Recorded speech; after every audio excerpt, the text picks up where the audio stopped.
in sight.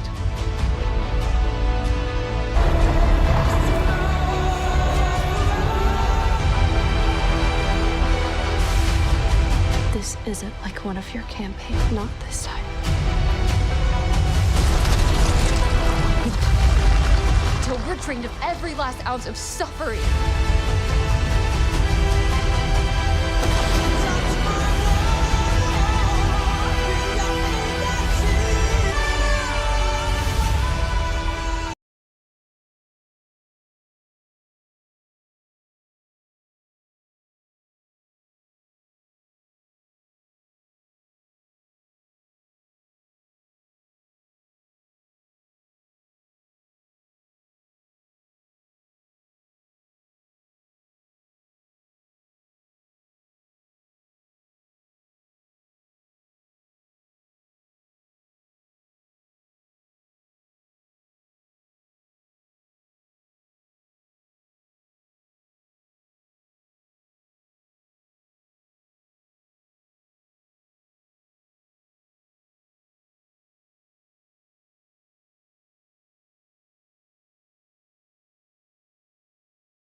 Stranger Things Season 5 just dropped its final trailer. A broken bar, and if you blinked, you missed the one hidden detail that proves Eleven is about to make the ultimate sacrifice. I'm breaking down every secret frame, leaked set photo, and 1980s Easter egg the Duffer Brothers buried in this season, before it even airs. Welcome back to Hidden Real Facts. Let's jump into the upside down one last time. Returning core ensemble, the heart of Hawkins' final fight. Millie Bobby Brown reprises her iconic role as Eleven, the telekinetic powerhouse whose journey from lab experiment to reluctant hero has defined Stranger Things since its inception. Brown's portrayal began when she was just 12 years old, auditioning with a monologue from Game of Thrones that caught the Duffer Brothers' attention for its raw vulnerability. Over 4 seasons, Eleven evolved from a shaved-head amnesiac speaking in fragmented sentences to a young woman grappling with identity, romance, and the weight of her powers. In Season 5,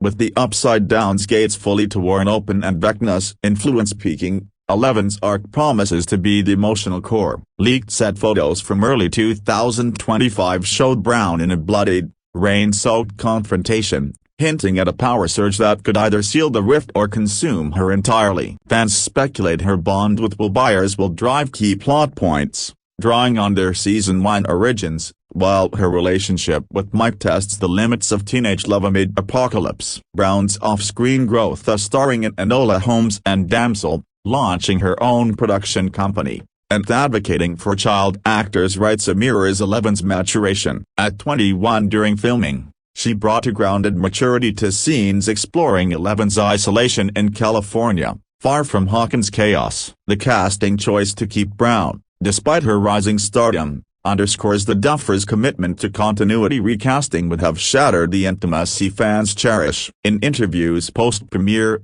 Brown revealed pushing for more agency in Eleven's finale, including unscripted moments of defiance against government forces now led by new antagonist Dr. K. This season's Eleven isn't just fighting monsters, she's reclaiming her humanity, a theme Brown infused with personal resonance from her own transition to adulthood under public scrutiny. Her chemistry with co-stars, and over nearly a decade, elevates ensemble scenes, like the group's dance bunker hideouts, where Eleven's visions bridge the real and upside-down worlds. As the series bows out, Brown's performance cements Eleven as a feminist icon of 80s nostalgia, fierce, flawed, and unforgettable. Finn Wolfhard returns as Mike Wheeler, the earnest leader of the Hellfire Club whose unyielding loyalty has anchored the group's dynamics. Discovered at 12 through a Stand By Me-inspired audition tape, Wolfhard's natural awkwardness made him perfect for Mike, the kid who builds forts and writes heartfelt letters. From Season 1's bike chases to Season 4's emotional gut punch of Will's unspoken feelings, Mike's arc has wrestled with jealousy, doubt, and growth. Season 5 thrusts him into adulthood's brink, Hawkins quarantined, his family fractured, and a rift threatening to swallow his hometown. Promotional stills depict Wolfhard, now 22, in a leather jacket, wielding a makeshift flamethrower alongside Dustin, signaling Mike's shift from strategist to frontline warrior. His romance with 11 faces its sternest test, complicated by distance and supernatural interference, while his bond with Will, long teased as potentially romantic, reaches a cathartic peak. Creator comments on queer representation. Wolfhard's post-Stranger Things career, including directing Hell of a Summer and starring in Ghostbusters, Frozen Empire, has sharpened his dramatic edge, evident in Mike's season 5 monologues about sacrifice. Casting Wolfhard was a gamble on untested talent, but his improvisational flair, adding quips to DD sessions, became a hallmark. For the finale, he advocated for Mike's vulnerability, drawing from real-life friendships forged on set. Amid the ensemble's sprawl, Wolfhard's Mike remains the narrative glue, coordinating radio signals and moral dilemmas, embodying the show's theme of found family enduring cosmic horror. Noah Schnapp embodies Will Byers, the sensitive artist whose abduction kicked off the series and whose lingering upside-down drama has simmered beneath every season. Schnapp, cast at 11 after a tearful audition revealing his own anxieties, brought ethereal fragility to Will, evolving him from victim to quiet oracle. Season 4's confession to Mike marked the turning point, outing Will as gay and deepening his emotional layers. In Season 5, with Vecna targeting the broken, Will's visions and now vivid paintings of inverted landscape position him as the key to closing the gates. At 21, Schnapp's maturity shines in scenes blending horror with heartbreak, like guiding his mother through spectral warnings. Off-screen, he's pursued modeling and activism for LGBTQ+ youth, influencing Will's arc toward empowerment. The Duffers delayed Will's coming out to avoid tokenism, a decision Schnapp championed, ensuring authenticity. His chemistry with Harbour's Hopper, forged in Season 1's cabin isolation, culminates in mentor-mentee clashes over protection versus independence. Fan theories posit Will sacrificing himself, a notion Schnapp debunked in 2025 panels, teasing redemption through creation. Casting Schnapp prioritized emotional depth over flash,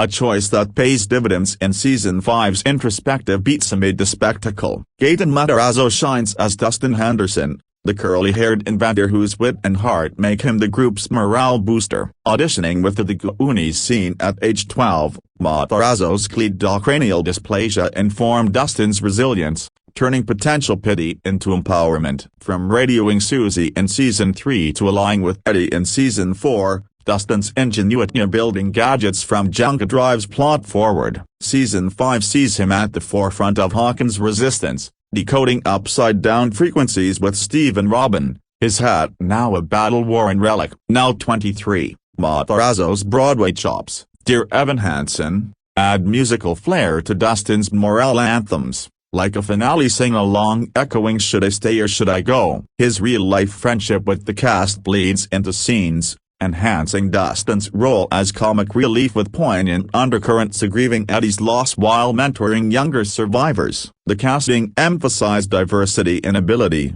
with Matarazzo consulting experts for authentic representation. In the final season, Dustin's arc explores legacy, tinkering with devices that could banish the Mind Flayer forever, blending humor with heroism. Caleb MacLachlan portrays Lucas Sinclair, the pragmatic athlete whose skepticism grounds the supernatural frenzy. Cast at 14 via open call, MacLachlan's poise shone in basketball tryouts that doubled as auditions, capturing Lucas's dual worlds of jock and geek. From delving 11 in Season 1 to leading the high school diversion in Season 4, Lucas has balanced family duties with monster hunts. Season 5 reunites him with Max post-coma, their romance strained by trauma, while he clashes with military interlopers and quarantined Hawkins. At 24, MacLachlan's roles in the Book of Clarence and Music Pursuits, The Knocks, infuse Lucas with swagger and soul. Addressing early racial undertones and fan discourse, he pushed for Lucas's agency, evident in Season 5's leadership moments. Casting sought a voice of reason amid chaos, and MacLachlan delivers, his chemistry with Saint Max sparking tender, high-stakes drama. Expect Lucas spearheading ground assaults, his slingshot upgraded to high-tech launchers, symbolizing growth from sidekick to equal. Sadie Sink steps back as Max Mayfield, the fierce redhead whose season 4 near-death left fans reeling. Discovered in Broadway's Annie, sank, 14 at casting, brought skate punk edge to max, evolving her from arcade loner to sacrificial lamb. Her comatose state ended on a cliffhanger, but set leaks confirmed her return as scarred, wheelchair-bound initially, but defiant. Season 5 explores Max's recovery, haunted by Vecna's echoes, leaning on Lucas and the group for supernatural rehab. Sank, now 23, drew from The Whale for vulnerability, her performance lauded for blending rage and fragility. The Duffers courted her amid scheduling conflicts, securing a pivotal arc tying her to the 80s music motif for perhaps a Kate Bush-inspired ritual to sever psychic ties. Casting sync added gender diversity to the boys' club, her dynamic with Carrie's Steve forging unlikely bromance. In the finale, Max's resilience challenges Eleven's monopoly on heroism, a meta-comment on female arcs in ensemble stories. Natalia Dyer returns as Nancy Wheeler, the ambitious journalist whose investigative drive uncovers Hawkins' secrets. Auditioning at 19 for the final girl vibe, Dyer's subtlety elevated Nancy from babysitter to badass, navigating love triangles and gun-toting vengeance. Season 4's romance with Jonathan frayed under distance, setting up Season 5's crossroads, reconciling amid apocalypse or forging independence. At 30, Dyer's indie turns, yes, God, yes,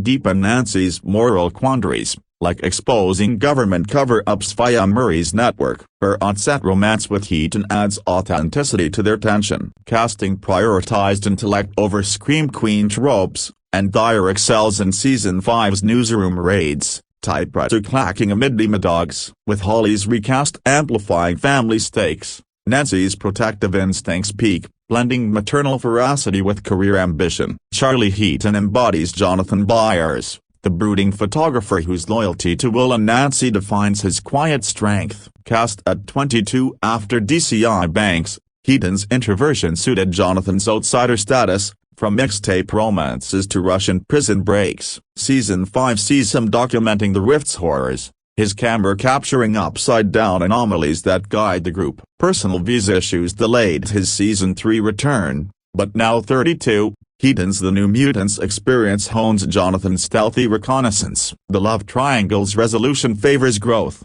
with Jonathan confronting codependency. Casting Heaton brought 90s grunge authenticity, his dynamic with writers Joyce anchoring family drama. In the final act, his photos become plot MacGuffins, revealing Vecna's origins. Joe Keery dazzles as Steve Harrington, the reformed heartthrob turned babysitter extraordinaire. From Season 1's antagonist to Season 4's bat-wielding hero, Keery's arc auditioned with Ferris Bueller charm mirrors the show's redemption theme. Season 5 amps his protector role, teaming with Robin for supply runs in Overrun Hawkins. At 33, Keery's freaky and Spencer confidential polish his action comedy blend, quips flying amid vine-choked streets. Fan-favorite Dingus nickname persists, but deeper layers emerge in PTSD flashbacks. Casting subverted jock stereotypes, Keery's vulnerability shining in Destined mentorships. Expect Steve's sacrificial leanings to test limits,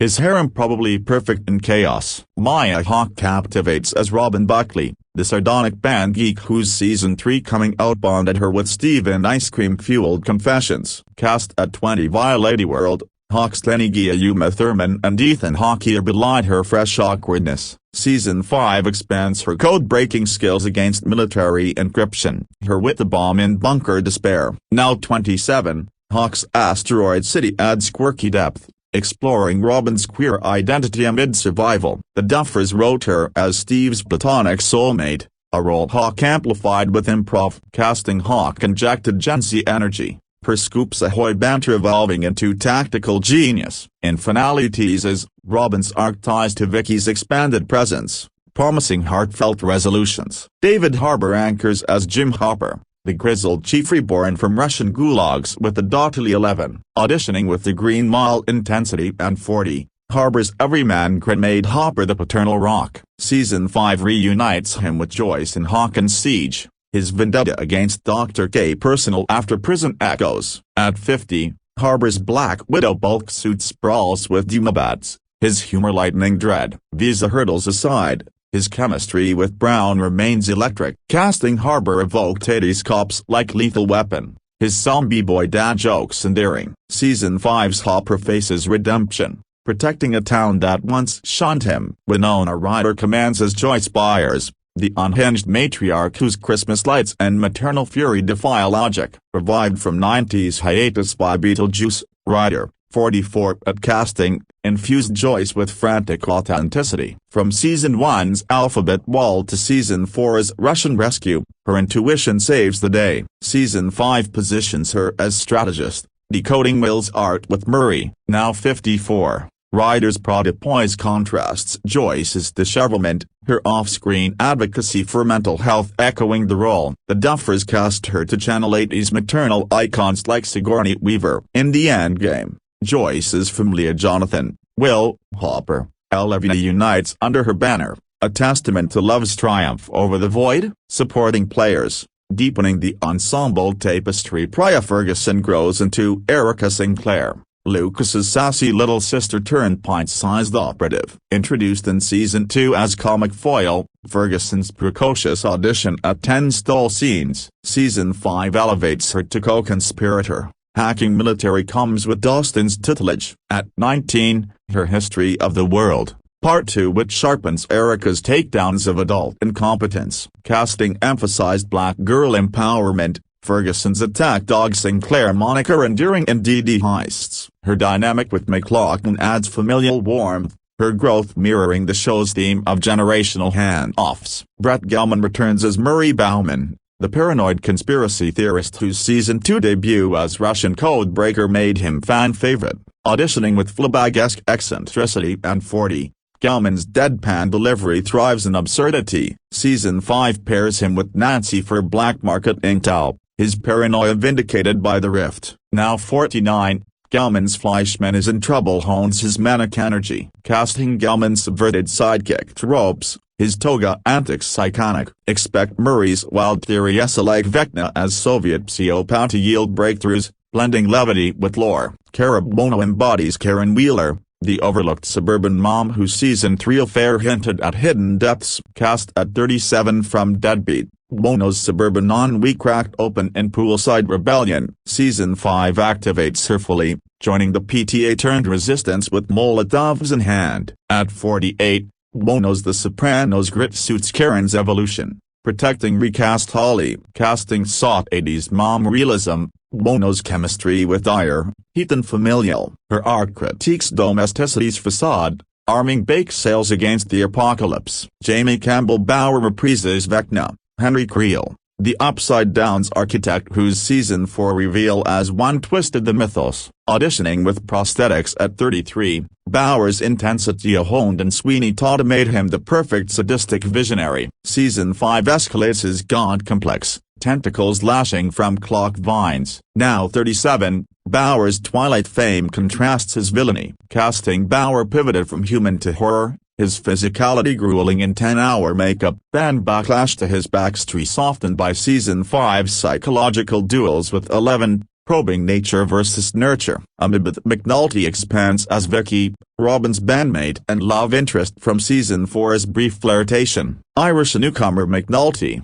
22 at casting Viaduct and with an E, brought bubbly contrast to Hawkins' gloom. Season 5 promotes her to regular, aiding Robin's code work while navigating romance amid evacuation. Her Billy the Kid charm endears, casting fulfilling queer rap promises. Vicky's arc explores normalcy's fragility, her trumpet solos punctuating tense escapes. New additions, fresh blood in the final rift. Linda Hamilton arrives as Dr. K, the steely new head scientist supplanting Dr. Brenner in Hawkins' militarized zone. Iconic as Sarah Connor in Terminator, Hamilton, 69, was announced at Totem 2023 for her intimidating presence. Her role a ruthless overseer pursuing rift closure at any cost pits her against Hopper in ethical clashes. Her lab white stained by Demogorgon incursions. Casting Hamilton evokes action mom archetypes, her Children of the Corn roots fitting sci-fi dread. At premiere panels,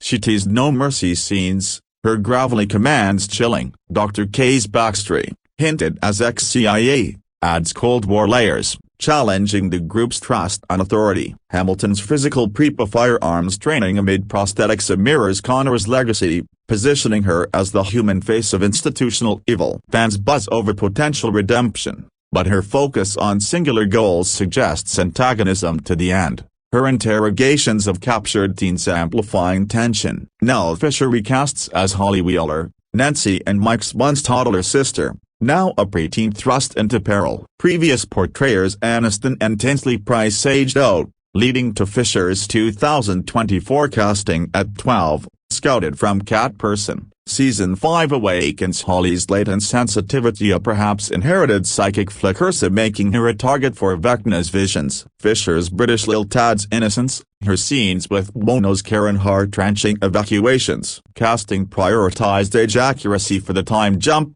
Fisher's audition showcasing wide-eyed curiosity amid chaos. Off-screen, she's voiced Puss in Boots, The Last Wish, bringing whimsy to Holly's toy box traps against vines. This recast elevates family stakes. Holly's I See the Lights echoing Joyce's, bridging generations in the finale. Jake Connolly debuts as Derek Turnbow, an 10-year-old outsider befriended by Dustin amid quarantine orphanages. Announced July 2024, Connolly, a child actor from Atlanta Theater, embodies the overweight, friendless archetype from 2023 casting calls, subverting with warmth. Derek Sarka learning DD's survival tool mirrors young Dustin's, his innocence clashing with rift horrors like Kid Demogorgons. Connolly's debut shines in mentorship montages, his vulnerability drawing protective instincts. Casting sought diversity in body type, Connolly's energy countering gloom. Expect Derek's gadget ideas sparking key inventions,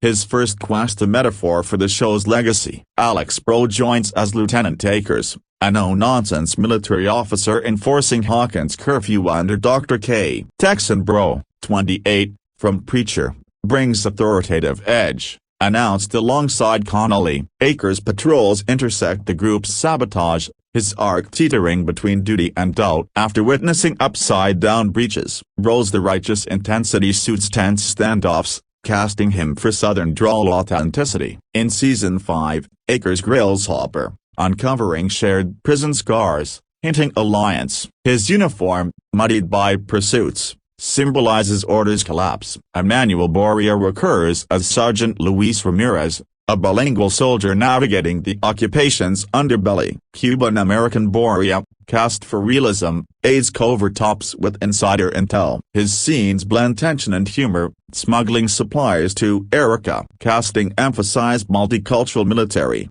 Boria's Vita background enriching dialogue. Callista Craig plays Mary, a recurring civilian ally in resistance cells, her quiet resolve hiding smuggling savvy. Craig's indie creds fit the everyman-turned rebel. Hope Hines' love as Miss Harris, the school teacher coordinating kid evacuations, adds poignant normalcy. Her arc protects Derek, echoing themes of education versus apocalypse. Eden Stevens as Debbie Miller, a teen informant leaking military maps, brings youthful defiance. Gianluca Cagazzo as Glenn, a mechanic jury-rigging vehicles for chases, injects blue-collar grit. Carson Minier as Thomas, a young guard questioning orders, offers moral ambiguity. The casting odyssey, from auditions to Apocalypse. The Duffer Brothers casting for Season 5, wrapping principal photography in December 2024, balanced nostalgia with innovation amid the child star's aging. Open calls in Atlanta sifted thousands for new roles, prioritizing 80s vibey big hair, bold attitude while addressing diversity gaps. Linda Hamilton's attachment, teased in 2023, stemmed from a Terminator-inspired pitch, a female Brenner unafraid of moral gray. Her rigorous fittings for lab gear, enduring 90-degree humidity, exemplified commitment. For kids like Fisher and Connolly, chemistry reads with veterans ensured seamless integration. Fisher's improv with Wolfhard sealed her as Holly, capturing sibling snark. Challenges abounded. Sadie Sink's schedule juggled Taylor Swift, the Eras Tour residuals, while Noah Schnapp's advocacy informed Will's expanded lines. Recasts like Holly avoided CGI awkwardness. Fisher's natural telepathy hints organic. Guest spots, like Boria's Ramirez, drew from military consultants for authenticity. His Spanglish banter tested in table reads. Announcements trickled. Tudum 2023 unveiled Hamilton July 2024 dropped Fisher, Connolly, Bro May 2025 revealed roles, sparking theories on Dr. K's rift agenda. Fan reactions to Euphoria for Sank's return, curiosity over Hamilton's villainous-shaped tweaks, her Duffer interviews. Budget swelled for prosthetics, but casting's ethos remained. Heart over horror, family over fame. Veterans like Ryder mentored newcomers, Harbour hosting barbecues fostering bonds. McNulty's Vicky promotion, from one-off to ARC player, responded to queer fan demands. Her reads with Hawk Electric. Overall, Season 5's ensemble 30-plus speaking role as well as Hawkins' world, each face a thread in the Upside Down's unraveling tapestry. The fifth and final season of the American science fiction horror drama series Stranger Things, called Stranger Things 5, was released on the streaming service Netflix. This last season has 8 episodes and is released in 3 parts. The first part came out on November 26, 2025. The second part is set to release on December 25th. And the final episode will be released on December 31st. The season was created and produced by the Duffer Brothers, along with producers Sean Levy and Dan Cohen. The season stars Winona Ryder, David Harbour, Finn Wolfhard, Millie Bobby Brown, Gaten Matarazzo, Caleb McLaughlin, Noah Schnapp, Sadie Sink, Natalia Dyer, Charlie Heaton, Joe Keery, Maya Hawke, Priya Ferguson, Brett Gelman, Cara Buono, Linda Hamilton, and Jamie Campbell Bower. Joe Crest, Jake Connolly, Amibeth McNulty, Nell Fisher, Sherman Augustus, Alex Bro, and Linnea Berthelsson appear as recurring characters. Writing for the 5th season started on August 2, 2022, about 1 month after the second part of Season 4 was released. On November 6, 2022, also known as Stranger Things Day, it was revealed that the first episode would be called Chapter 1, The Crawl, and would be written by the Duffer Brothers. The creators also said that some unused ideas from Season 2 were added into the storyline of this season. Because the COVID-19 pandemic slowed down production, the Duffers were able to plan out the full final season before Season 4 had even finished filming or airing. After Season 4 was released, they received feedback from fans and people working on the show, which caused them to change some parts of the story, especially the ending, although most of the original plan stayed the same. The writers described the final season as if Season 1 and Season 4 had a baby and said it was pushed to the extreme. On May 6, 2023, the Duffer Brothers announced that writing had stopped because of the Writers Guild of America strike. When the strike ended on September 27, the writers confirmed they were working again. Netflix reportedly made this season a top priority because the show was very successful and the young actors could not play teenagers forever. By October 14, 2023, the writers said that more than half of the season was already written. The Duffer Brothers also mentioned that splitting the season into parts was easier this time and not forced like in Season 4. The final table read happened on September 8, 2024. At Stage 16 in Atlanta, which had also been used in past seasons. The cast and producers were present, but the actors still had not tread the final episode at that point because the Duffer Brothers usually keep the ending a secret. In August 2025, Ross Duffer said that the first episode of this season is one of the most exciting episodes in the whole series and that the second episode begins with the craziest opening they have ever made. Matt Duffer also shared that Mike Wheeler becomes the leader again, but in a more confident and mature way than in Season 1. The season explains the truth about what the Upside Down really is and brings all the main characters' journeys to an end. The final episode wraps up the storylines for Vecna, the creatures from the Upside Down, and the characters themselves. The U.S. military plays a bigger role in this season by setting up a quarantine zone around Hawkins and creating a team called the Wolf Pack, led by Dr. K, to capture 11. 11 now has better control of her powers and uses them in new and smarter ways, and Matt Duffer compared her abilities to the Force. Finn Wolfhard said he was worried the ending might disappoint fans like the ending of Game of Thrones,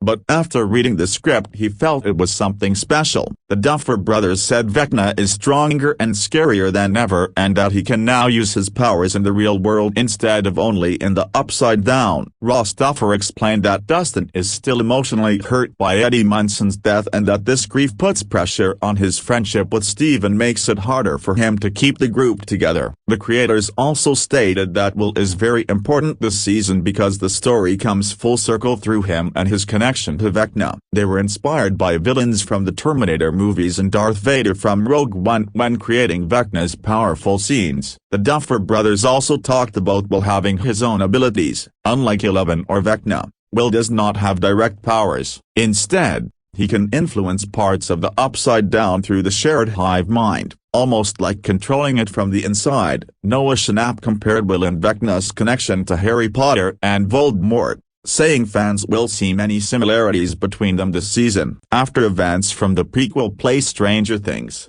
the first shadow hints were given that the Mind Flayer may be the force that pushed Henry toward darkness. Because of this, the finale will finally answer who is the real villain, Vecna or the Mind Flayer. Casting: the main cast members all return, including Winona Ryder, David Harbour, Finn Wolfhard, Millie Bobby Brown, and others. When filming started in January 2024, a photo confirmed that Elizabeth McNulty returned as Vicky. That same month, Eduardo Franco confirmed that his character Argyle would not be in Season 5. In June 2023, during Netflix's Totem event, it was announced that Linda Hamilton joined the cast. The Duffers spoke with her online and explained her role without revealing the full story. In July 2024, Nell Fisher, Jake Connolly, and Alex Pro also joined the cast in unknown roles. Later, Fisher was confirmed to be playing Holly Wheeler. It was also revealed that actresses were being auditioned to play flashbacks of Hopper's daughter,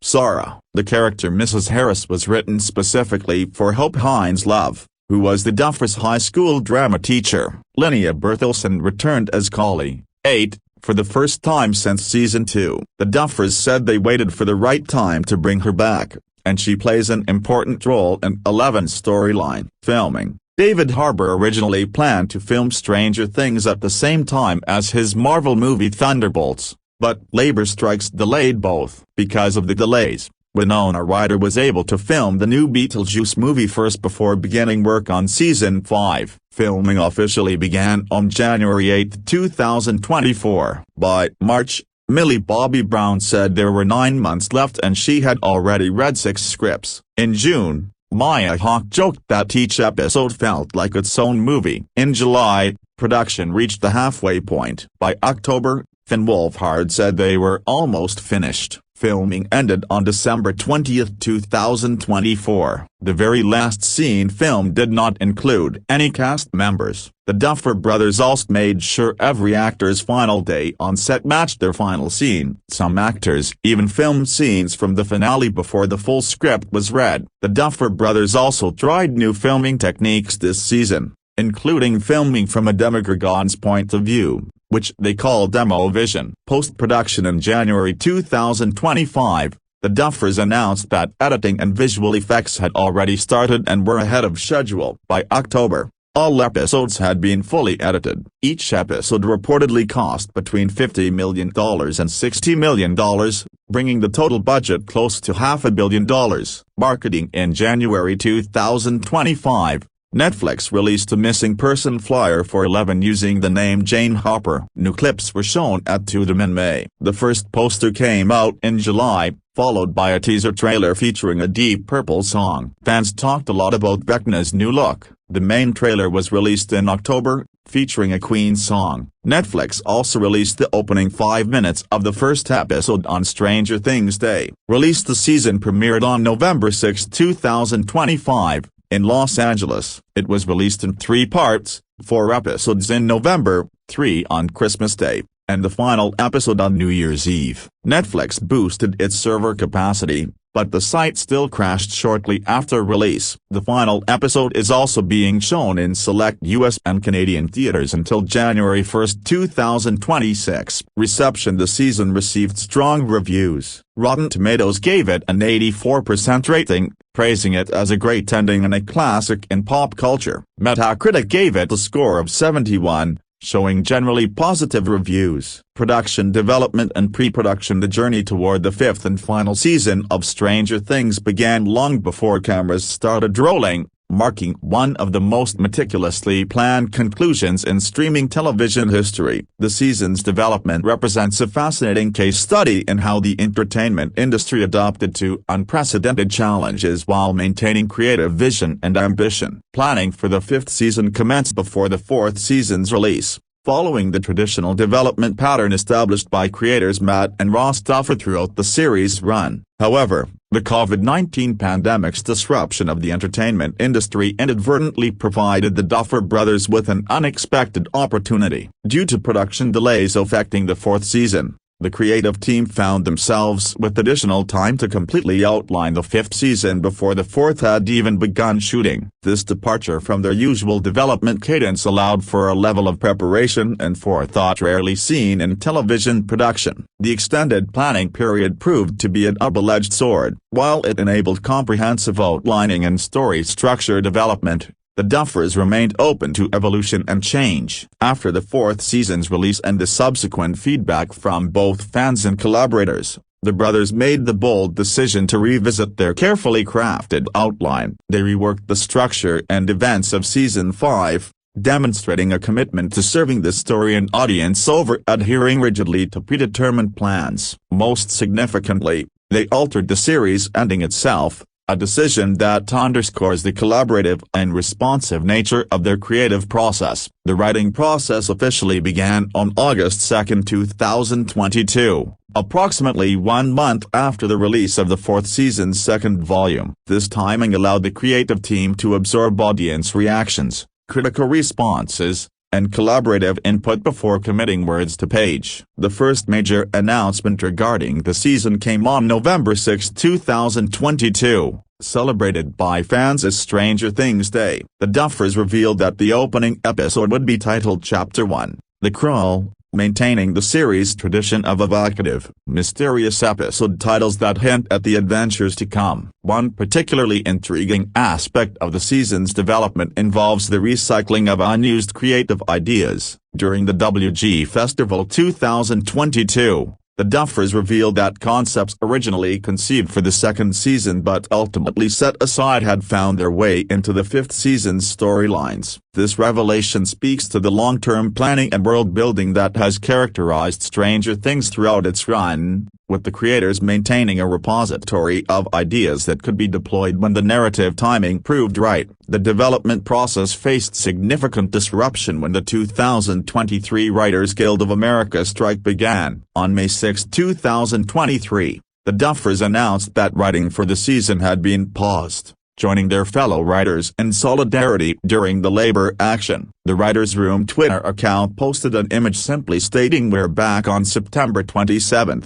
the day the strike ended, confirming that work had resumed. This interruption added several months to the development timeline, though Netflix reportedly prioritized completing the script due to both the show's profitability and the practical consideration that the young actors, while still capable of portraying teenagers, would not remain so indefinitely. By October 14, 2023, the Duffers revealed that writing had crossed the halfway point, and the scripts continued to evolve throughout the fall. The writers' team described the season's tone using a vivid metaphor: if Season 1 and Season 4 had a baby that was then injected with steroids, that would be Season 5. This description suggests a synthesis of the intimate, character-driven horror of the first season with the epic, expansive scope of the fourth, all amplified to unprecedented levels. The directorial lineup for the season represents a blend of series veterans and prestigious newcomers. In June 2023,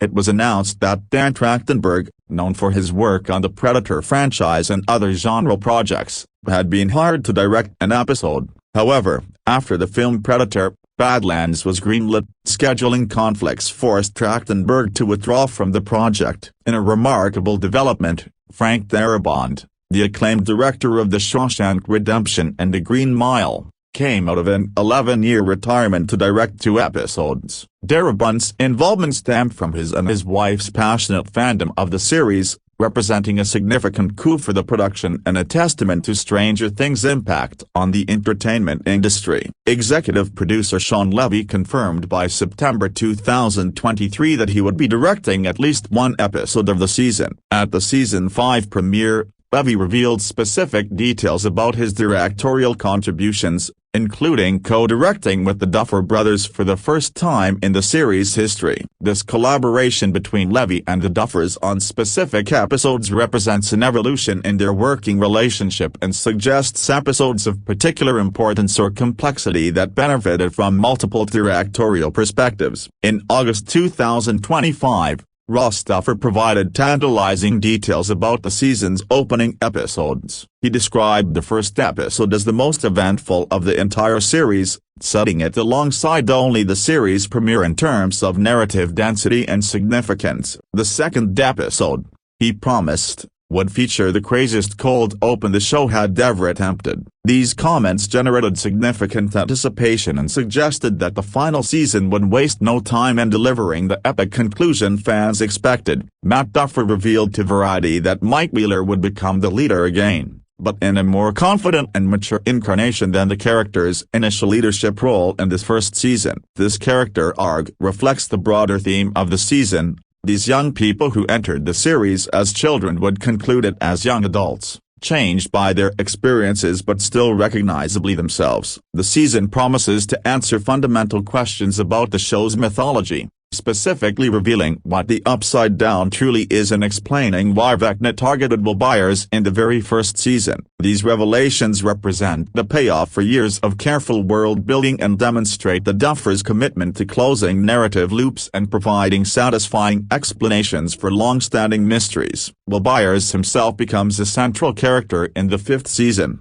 with the Duffers explicitly stating their intention for the story to go full circle by exploring his connection and relationship with Vecna. This focus on Will represents a return to the series' origins, when his disappearance catalyzed the entire narrative. Noah Schnapp's character, who has often operated in supporting roles during middle seasons, steps back into the spotlight for the conclusion. The military gains substantial narrative weight in the season, establishing a quarantine around Hawkins to contain what officials termed the Portal disaster. A specialized team known as the Wolf Pack, led by Linda Hamilton's character Dr. K, receives orders to capture 11. This military presence adds a layer of real-world threat to complement the supernatural dangers, raising the stakes and complicating the hero's mission to defeat Vecna. 11's character development continues, with the Duffers confirming she now possesses better control over her powers and uses them in more innovative ways. Matt Duffer suggested that the most accurate comparison for her evolved abilities would be the Force from Star Wars, indicating a level of mastery and versatility that surpasses her previous displays. This evolution positions 11 as a more formidable protagonist capable of facing the enhanced threat that Vecna represents. Speaking of Vecna, the Duffers describe him as stronger and scarier than ever, comparing him to Freddy Krueger on steroids. His powers, previously confined primarily to the Upside Down, now prove effective in the real world, eliminating the safety that physical distance once provided. For inspiration, the creators drew from the antagonists in The Terminator and Terminator 2, Judgment Day, as well as Darth Vader's memorable entrance in Rogue One, aiming to showcase his powers in full display. Dustin Henderson's storyline explores the aftermath of Eddie Munson's death, with Ross Duffer noting that Dustin would be grieving and struggling throughout the season. This emotional turmoil creates challenges in his relationship with Steve Harrington and proves destabilizing because Dustin can no longer serve his traditional role as the person who keeps the group together and keeps everyone aligned. This character arc promises emotional depth and demonstrates how drama continues to affect even the most optimistic characters. Finn Wolfhard addressed concerns about the finale's reception, specifically referencing fears that it might receive criticism similar to Game of Thrones' controversial ending. After reading the script for the final episode, However, Wolfhard expressed confidence that it was something special, suggesting the Duffers had successfully threaded the needle of delivering a satisfying conclusion to such a beloved series. The Duffers mentioned the ease of writing the season's split structure, contrasting it with the fourth season's split, which had been necessitated by pandemic-related production challenges rather than creative choice. This suggests that the fifth season's three-part release structure served the story's natural rhythm rather than external pressures. The season's budget reportedly reached unprecedented levels, with each episode costing between $50 and $60 million. This places the total season budget between $400 and $480 million, making it one of the most expensive television productions in history. These resources enabled the ambitious scope and visual effects necessary to conclude the series at a scale matching its cultural impact. Filming production on the fifth season officially commenced on January 8, 2024. After significant delays caused by the 2023 Hollywood labor disputes. The announcement came with the first photo showing the cast assembled together, marking the beginning of what would be an extensive, year-long filming process. The filming timeline proved complex due to various scheduling considerations affecting the large ensemble cast. David Harbour originally expected to shoot his scenes concurrently with his work on the Marvel Cinematic Universe film Thunderbolts, which was originally planned to be filmed simultaneously in Atlanta. However, the labor disputes pushed both productions back,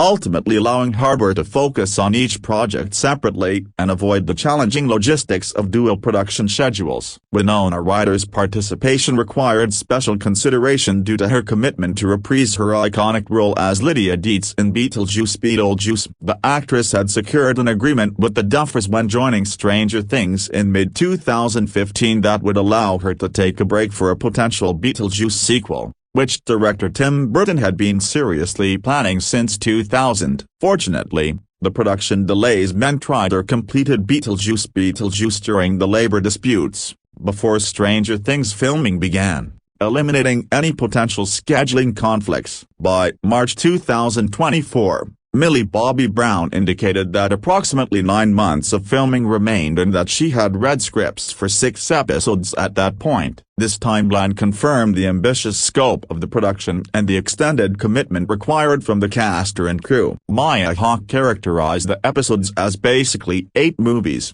emphasizing their length and cinematic quality. She noted that the episodes are very long, suggesting that the season would deliver substantial narrative content and that the reported per-episode budgets would be reflected in runtime and production value. On July 3, 2024, Ross Duffer confirmed that production had reached its halfway point, providing an update during the season's extensive filming schedule. The production scale required careful coordination of multiple units, complex visual effects shooting, and the logistics of managing dozens of principal cast members alongside hundreds of extras and crew personnel. By October 2024, Finn Wolfhard indicated to People magazine that filming was almost done, suggesting the production was entering its final phases. This timing aligned with the projected completion schedule necessary to meet post-production deadlines for the announced 2025 release. Filming officially wrapped on December 20, 2024,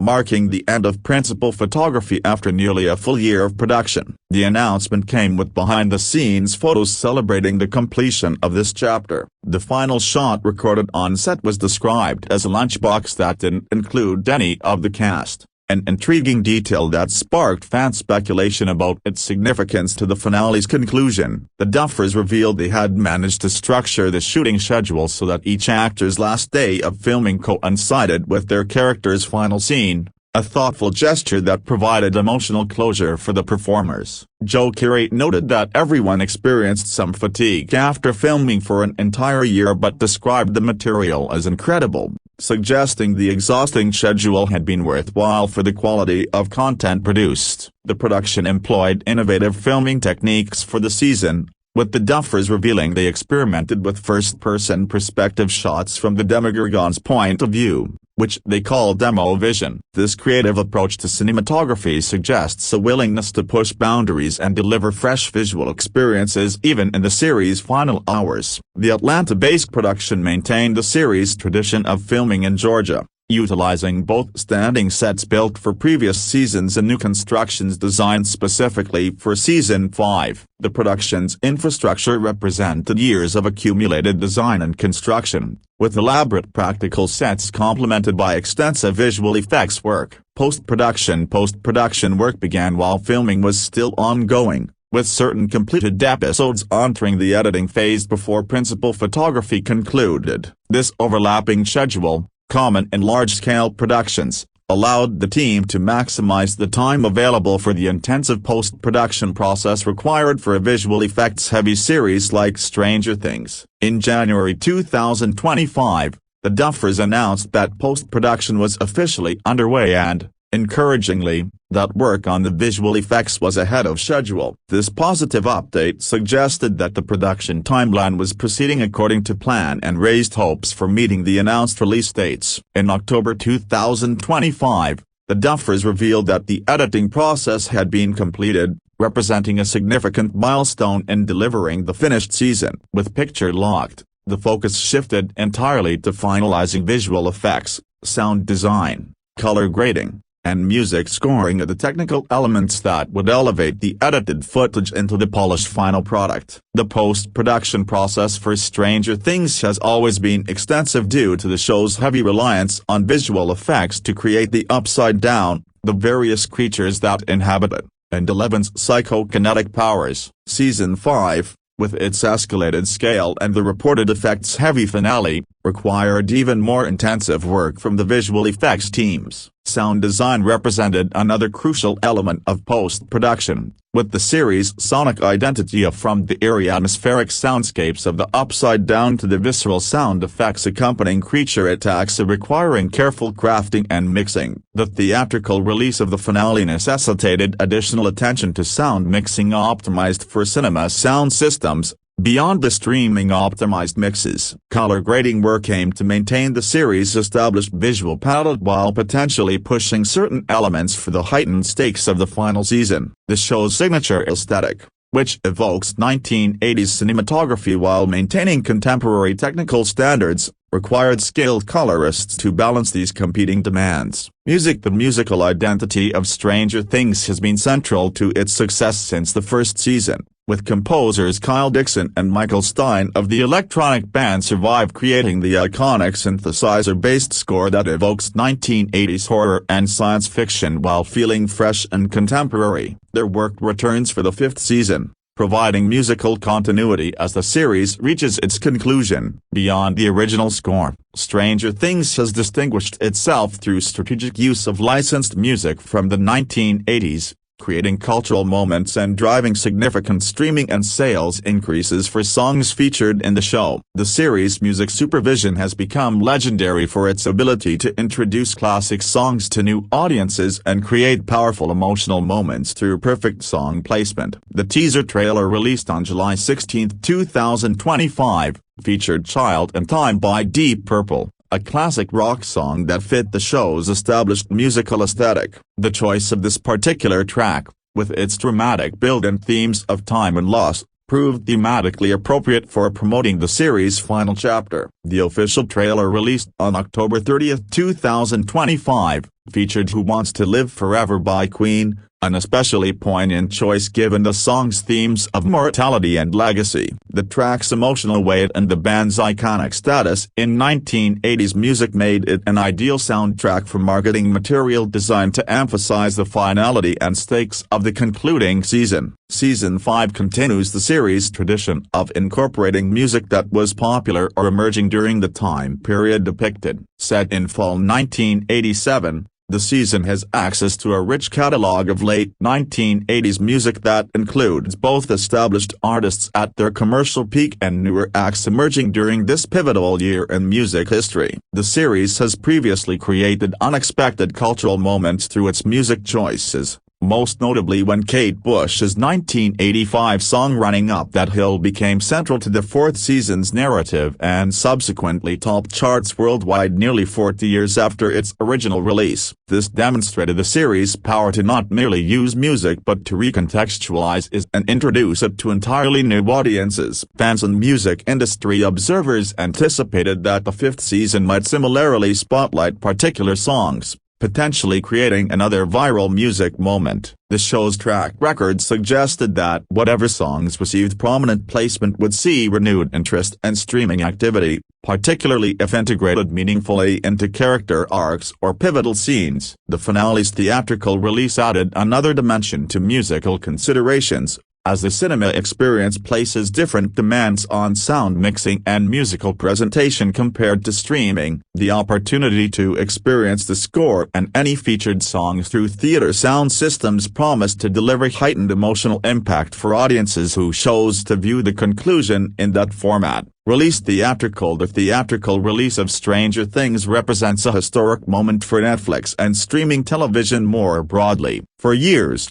Netflix maintained an ambivalent relationship with theatrical exhibition, occasionally releasing films in limited theatrical runs to qualify for awards consideration but generally prioritizing its streaming platform. The decision to bring Stranger Things finale to theaters marked a significant shift in this approach and acknowledged the series' cultural importance. The announcement of a theatrical component initially generated surprise within the industry, as previous statements had suggested the finale would remain streaming exclusive. Some reports indicated that Netflix wanted to give fans what they want by keeping the content on the platform where audiences had consumed the previous 4 seasons. However, the plan for theatrical screenings had reportedly been in the works for some time, with Ross Stuffer stating it had been under consideration for a year before the announcement. The theatrical release is specifically limited to the series finale, the 8th and final episode of the season, titled Stranger Things 5, the finale. With a confirmed runtime of 2 hours and 5 minutes, the episode represents a feature-length conclusion that justified theatrical presentation. This lengthy runtime exceeded most previous Stranger Things episodes significantly and approached the length of theatrical features,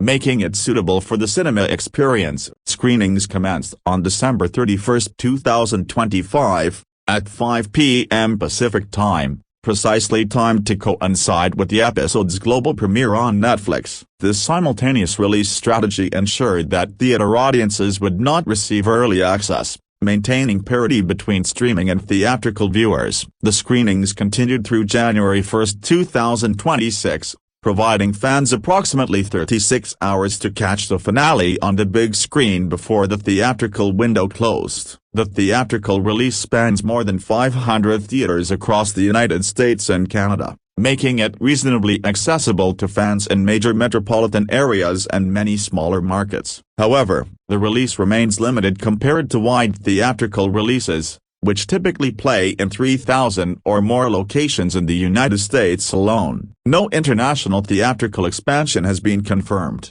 leaving fans in other territories without the option to view the finale in cinemas. The Duffer brothers expressed enthusiasm about the theatrical opportunity in statements to Tudum, calling it something we've dreamed about for years and thanking Netflix executives Ted Sarandos and Bela Bajaria for making it happen. They described the chance for fans to see the finale on the big screen, with incredible sound, picture, and a room full of fans as the perfected dare we say bitch in a way to celebrate the end of this adventure. In an interview with The Hollywood Reporter, Mate Duffer elaborated on how the theatrical release came about, noting that initially, that wasn't the plan at all. The evolution from streaming only to incorporating theatrical screenings reflected changing thinking about how to honor the series' conclusion and provide fans with options for how to experience this significant cultural moment. The ticketing structure for theatrical screenings differed from traditional cinema releases in a notable way. Rather than selling conventional tickets with revenue going to distributors and exhibitors according to standard arrangements,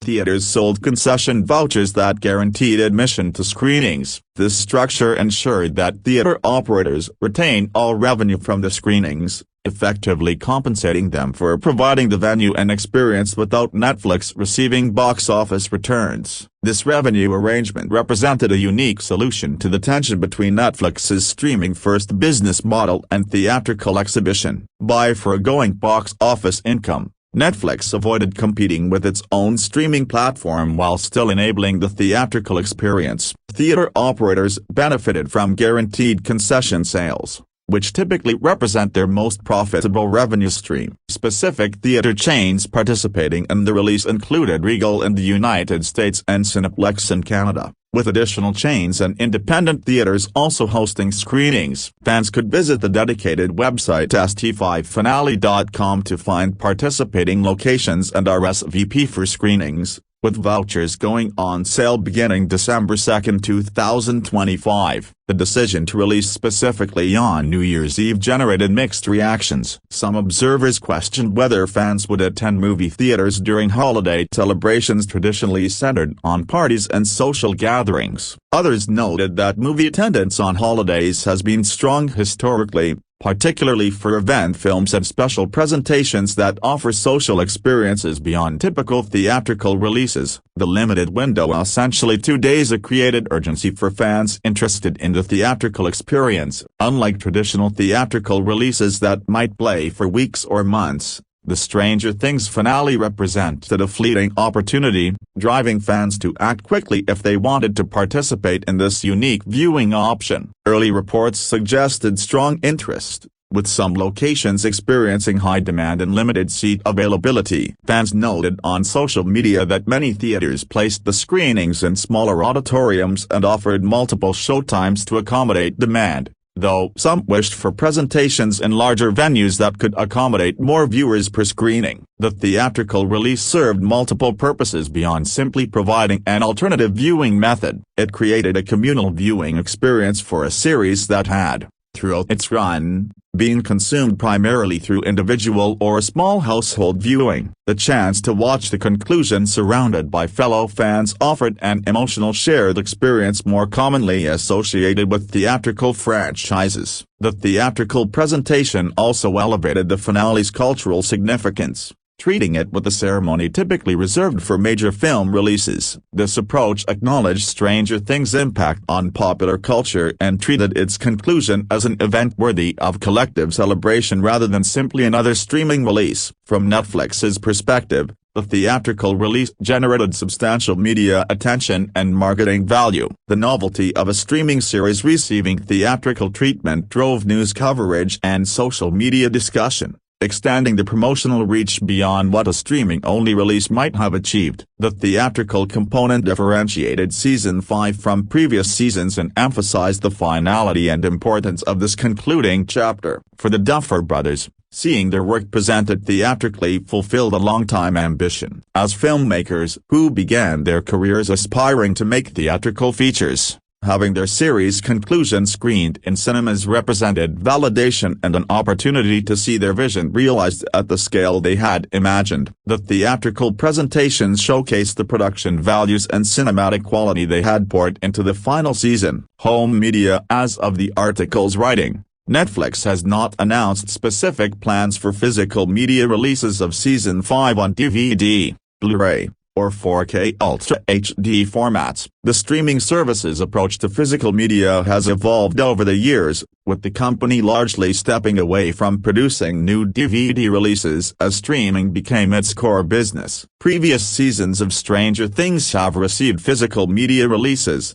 with DVD and Blu-ray sets available for purchase through various retailers. These releases typically included special features such as behind-the-scenes documentaries, cast and crew interviews, deleted scenes, and audio commentaries, providing additional content for collectors and fans who prefer physical media. The status of a Season 5 physical release remains uncertain, though demand from collectors and the series' cultural significance suggests that physical media editions would find a market if produced. Limited edition releases, potentially including collectible packaging, artwork, and expanded special features, would likely appeal to dedicated fans seeking tangible memorabilia from the series' conclusion. The lack of immediate physical media announcements may reflect Netflix's strategic focus on maintaining content exclusively on its streaming platform for extended periods before allowing home video releases. This approach drives and maintains subscriber value by ensuring that popular content remains streaming exclusive for as long as possible. However, given Stranger Things' status as one of Netflix's most valuable intellectual properties, a comprehensive physical media collection including all 5 seasons seems probable eventually. Such a release could include extensive bonus materials documenting the series' complete production history, providing a definitive collection for fans and preserving the series for future audiences. The finale's theatrical presentation could potentially complicate or enhance physical media prospects. If demand proves strong for theatrical viewing, it might indicate market appetite for premium physical media editions of the finale, potentially including theatrical presentation quality video and audio specifications optimized for home theater systems. International physical media releases have historically followed different timelines than domestic releases, with various territories receiving region-specific editions at different points. The global popularity of Stranger Things suggests that international physical media releases would follow eventually, though specific timing and content would vary by region. Collectors have expressed interest in premium editions that might include items beyond the video content itself, such as reproductions of props, collectible artwork, script excerpts, or other memorabilia that would transform a physical media release into a collector's item. The final season, being the conclusion of the series, seems particularly suited to such special treatment. Streaming rights and physical media availability sometimes exist separately in contractual arrangements, meaning that even as the series remains available on Netflix, physical media sales could proceed without conflict. This arrangement has precedent in the industry and could enable Netflix to serve different market segments to subscribers wanting convenient streaming access and collectors desiring physical ownership. Reception box office. The unconventional theatrical release structure for Stranger Things 5. The finale makes traditional box office analysis inapplicable, since theaters sold concession vouchers rather than tickets, with all revenue remaining with exhibitors rather than being shared with distributors. No box office gross will be reported in industry databases like Box Office Mojo. This arrangement means the theatrical release cannot be evaluated using standard metrics such as opening weekend gross, per-screen averages, or total box office revenue. The absence of financial reporting makes it impossible to quantify the theatrical release's commercial performance in monetary terms that would allow comparison with other films or television events. However, alternative metrics can indicate the theatrical release's success or failure. Social media engagement, news coverage, fan testimonials, and exhibitor reports about attendance levels provide qualitative measures of how the theatrical experiment performed. Early indications suggested strong fan interest, with reports of sold-out screenings and enthusiastic social media posts from attendees. The theatrical release's value to Netflix likely transcended direct financial returns in any case. The promotional value of the theatrical component, the media attention it generated, and the way it elevated the finale's cultural significance all represented forms of return that don't appear in box office tallies but nonetheless delivered value to the streaming service. For theater operators, the arrangement provided guaranteed revenue from concession sales during a typically quiet period in late December and early January. The New Year's Eve timing placed screenings during the holiday period when many theaters see reduced attendance for regular programming, making the Stranger Things event programming potentially more valuable than it might have been during busier periods. The experiment could influence future streaming service approaches to theatrical exhibition. If Netflix deemed the Stranger Things theatrical release successful by its internal metrics, or whether those focused on promotional value, subscriber satisfaction, or other measures, it might pursue similar strategies for other major series finales or special events. The lack of box office data prevents definitive statements about whether the theatrical release succeeded or failed commercially. Without revenue figures, attendance estimates, or comparative data from similar events, analysis remains necessarily speculative and qualitative rather than quantitative. Industry observers noted that the theatrical release represented Netflix testing a hybrid model that honored theatrical exhibition while maintaining its streaming-first business model. The willingness to forego box office revenue demonstrated prioritization of other strategic goals over direct financial returns from theatrical presentation. Critical response as of the article's writing, with the season's release schedule still unfolding across multiple dates, comprehensive critical response remains incomplete. The first volume of 4 episodes premiered on November 26, 2025, with the second volume of 3 episodes scheduled for December 25, and the finale set for December 31.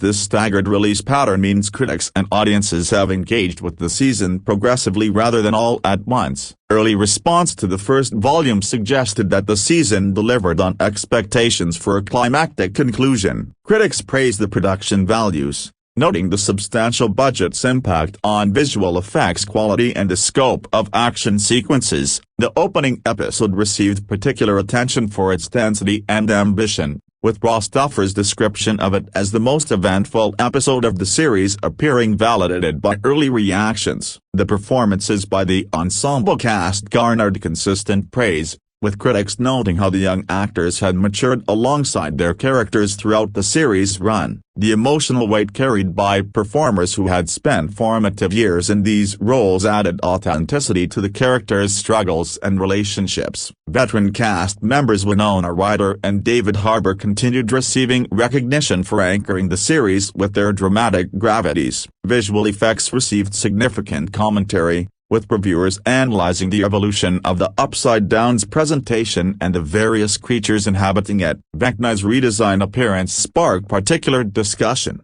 with the character's stronger and scarier incarnation drawing mixed reactions. Some praised the more threatening design, while others found it potentially excessive, though most acknowledged the ambition behind presenting the primary antagonist at full power. The season's tone, described by the writers as combining Season 1 and 4 while being injected with steroids, generated analysis about how effectively the series balanced intimate character moments with epic, high-stakes action. Critics examined whether the expanded scope that had characterized later seasons ultimately served or detracted from the character-focused storytelling that initially distinguished the series. The pacing of the season became a discussion point, with the episode's extended runtime as Maya Hawke's characterization of them as basically 8 movies receiving scrutiny regarding whether the narrative justified the length. Some reviewers suggested certain episodes felt appropriately epic, while others identified sections that might have benefited from tighter editing. The series' mythology and the promised revelations about the Upside Down's true nature and Will's original connection to Vecna generated anticipation and speculation. Critics analyzing the early episodes looked for clues about how these long-standing mysteries would be resolved and whether the explanations would satisfy fans who had theorized about these questions for years. The military presence and the character of Dr. K,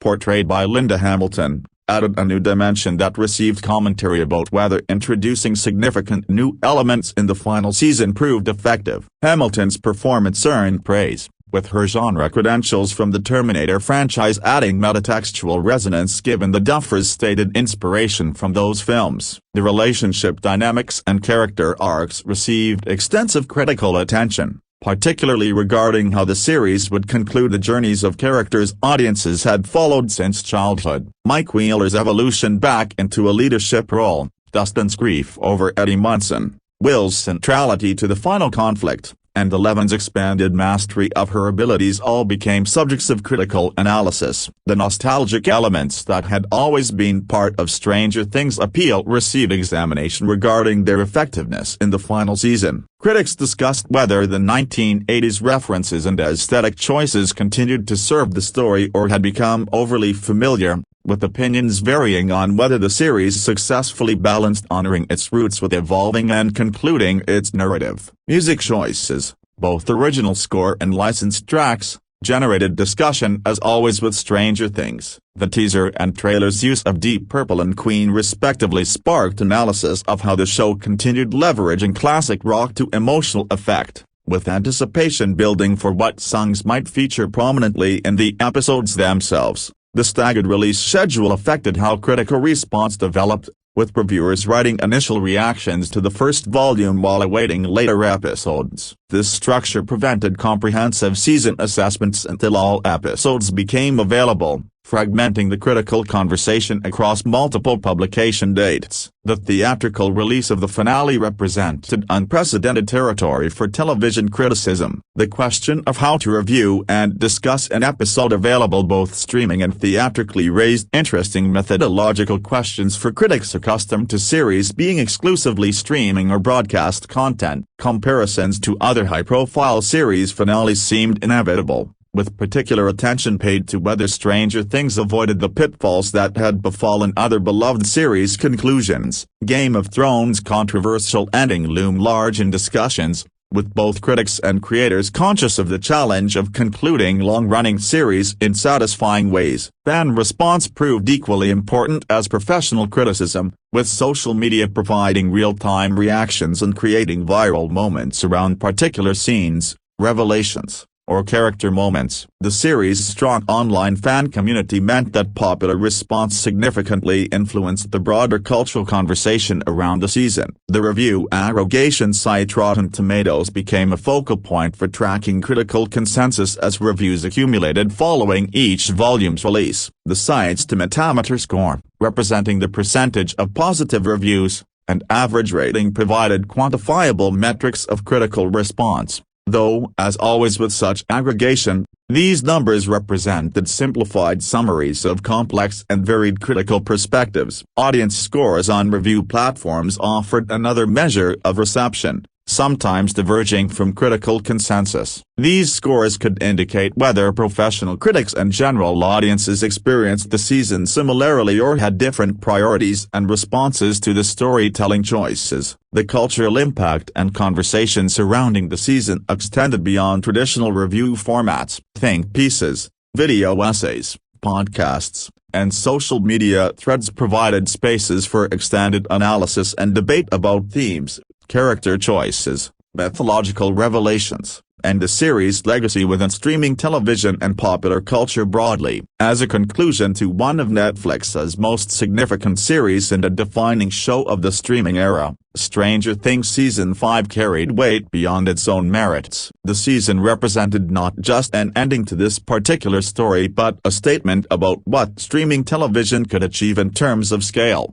ambition, and cultural influence. The season's reception would ultimately be measured not just in immediate reviews but in its lasting reputation and how it affected perceptions of the series as a whole. A strong conclusion could cement Stranger Things' status as a landmark achievement, while a disappointing ending might complicate its legacy despite the excellence of earlier seasons. Early indications suggested the Duffer Brothers had approached the conclusion with appropriate seriousness and ambition, investing significant resources and creative energy into delivering an ending that honored the series and its fans. Whether these efforts fully succeeded remained to be seen as the complete season unfolded and audiences and critics digested the entire final chapter. The theatrical presentation of the finale added another dimension to reception, with the cinema experience potentially affecting how audiences responded to the conclusion. Watching surrounded by fellow fans, with theatrical sound and picture quality, might generate different emotional responses than streaming at home, creating two distinct reception contexts for the same content. The unprecedented nature of a streaming series receiving this kind of theatrical treatment meant that part of the critical conversation necessarily focused on this distribution strategy itself, analyzing what it meant for the industry, for Netflix's evolving relationship with theatrical exhibition, and for how major streaming events might be presented in the future. Ultimately, the reception of Stranger Things Season 5 would reflect not just the quality of those final 8 episodes but their success in concluding storylines and character arcs that had developed over nearly a decade. The emotional investment audiences had made in these characters and their world meant that the stakes for the conclusion extended far beyond typical season or series assessments. The Duffer Brothers faced the challenge of satisfying not just critical expectations but the hopes and emotional attachments of a global audience that had grown up with these characters, making the reception of this final season particularly significant in the series' legacy and the broader landscape of prestige streaming television. Midway through the latest run of Stranger Things, a character explains what it's like to be trapped in the Upside Down. From within this uncanny realm, it's impossible to say how much time has passed. Old memories dot the landscape, but outside reality remains out of reach. Grotesque creatures abound, but not souls capable of forging real connection. It's an empty, insular and utterly dispiriting existence. The fifth and final season of the Netflix smash isn't quite that dismal. As ever, there are sweet character beats and thrilling bits of action to be enjoyed, all dusted with a generous sprinkling of 80s nostalgia. The world may have forgotten about peanut butter boppers, but Stranger Things has not. But as Matt and Ross Duffer's sci-fi horror series enters its home stretch, it's hard not to notice that it, too, seems caught in a murky CG expanse that looks big but feels small, full of scenes that look sort of like life from a distance but don't feel much like it up from up close. Air date, Wednesday, November 26, Netflix. Cast: Winona Ryder, David Harbour, Millie Bobby Brown, Finn Wolfhard, Gaten Matarazzo, Noah Schnapp, Caleb McLaughlin, Sadie Sink, Natalia Dyer, Charlie Heaton, Joe Keery, Maya Hawke, Brett Gelman, Priya Ferguson, Linda Hamilton, Cara Buono, Jamie Campbell Bower. Creators: Ross Duffer, Mate Duffer.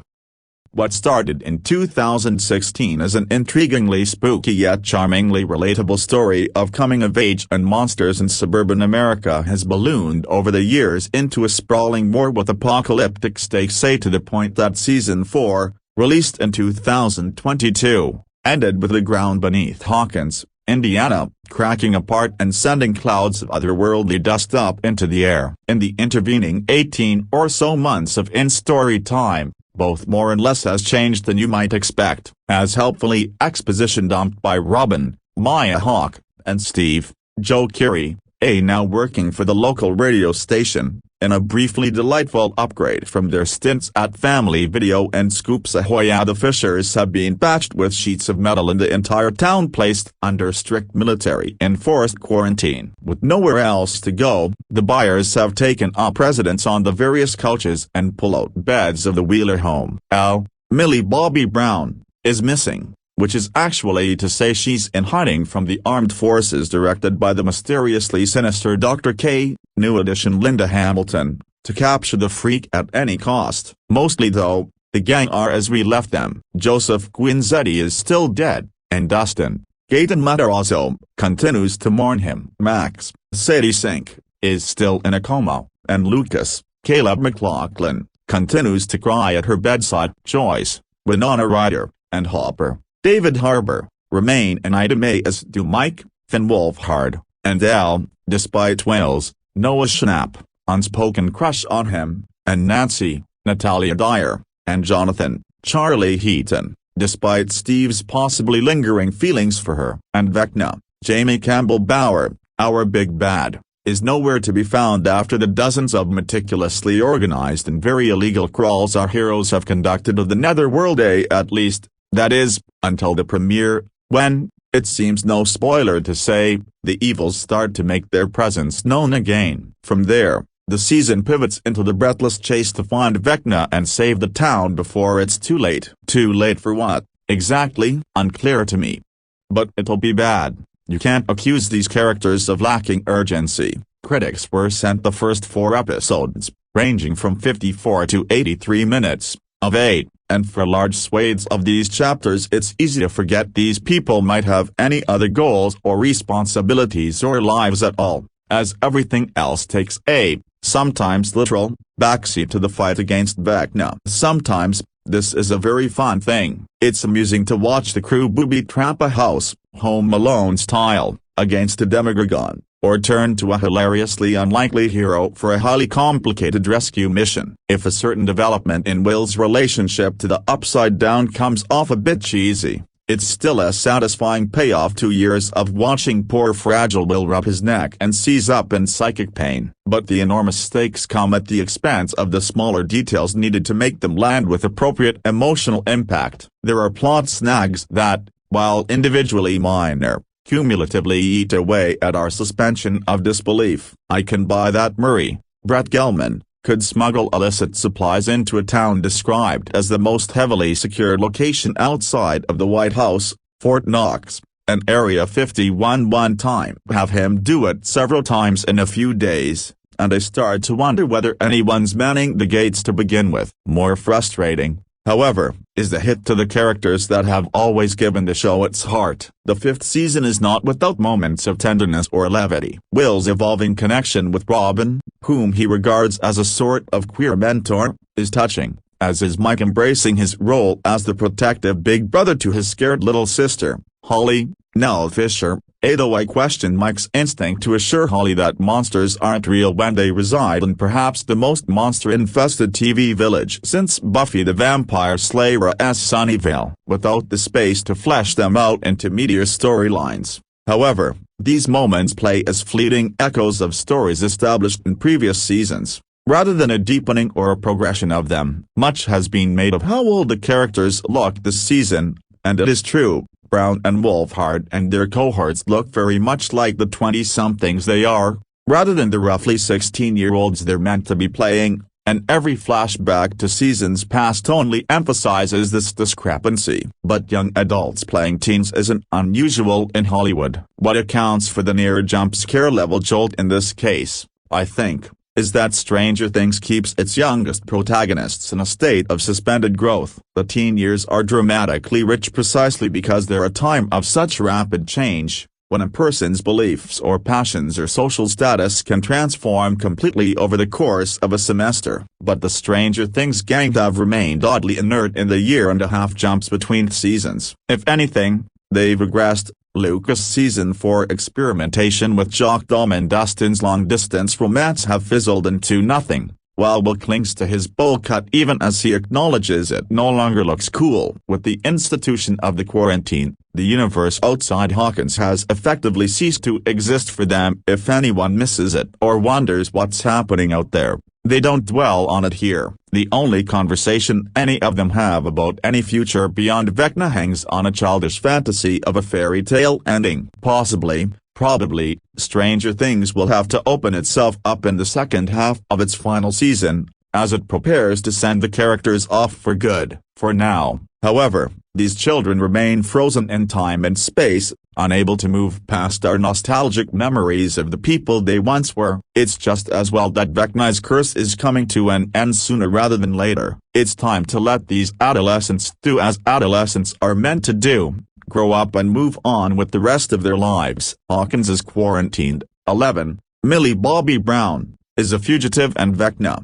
Jamie Campbell Bower, has vanished, pushing the grieving gang to regroup in order to stop the impending apocalypse. 2022 feels like a different universe. The pandemic was drawing to a tentative conclusion, Liz Truss was Prime Minister for less than Oletus's lifetime, and Chris Rock got slapped at the Oscars. It's also when we last visited Hawkins, where Indiana's pluckiest teens and most chaotic adults fought to stop the world from being enveloped by a Lovecraftian nightmare. 3.5 years on, one of the jewels in Netflix's crown returns for a final chapter, and completes its own unlikely underdog rise. Despite its initially low-profile cast and nostalgia for an era that was over before much of its audience had been born, Stranger Things became a phenomenon, each season expanding and improving its scope while folding in star-making turns from Maya Hawke, Robin, Joseph Quinn, Eddie, and Sadie Sink, Max. Now, the remaining gang is not trying to survive a battle, they are attempting to win the entire war,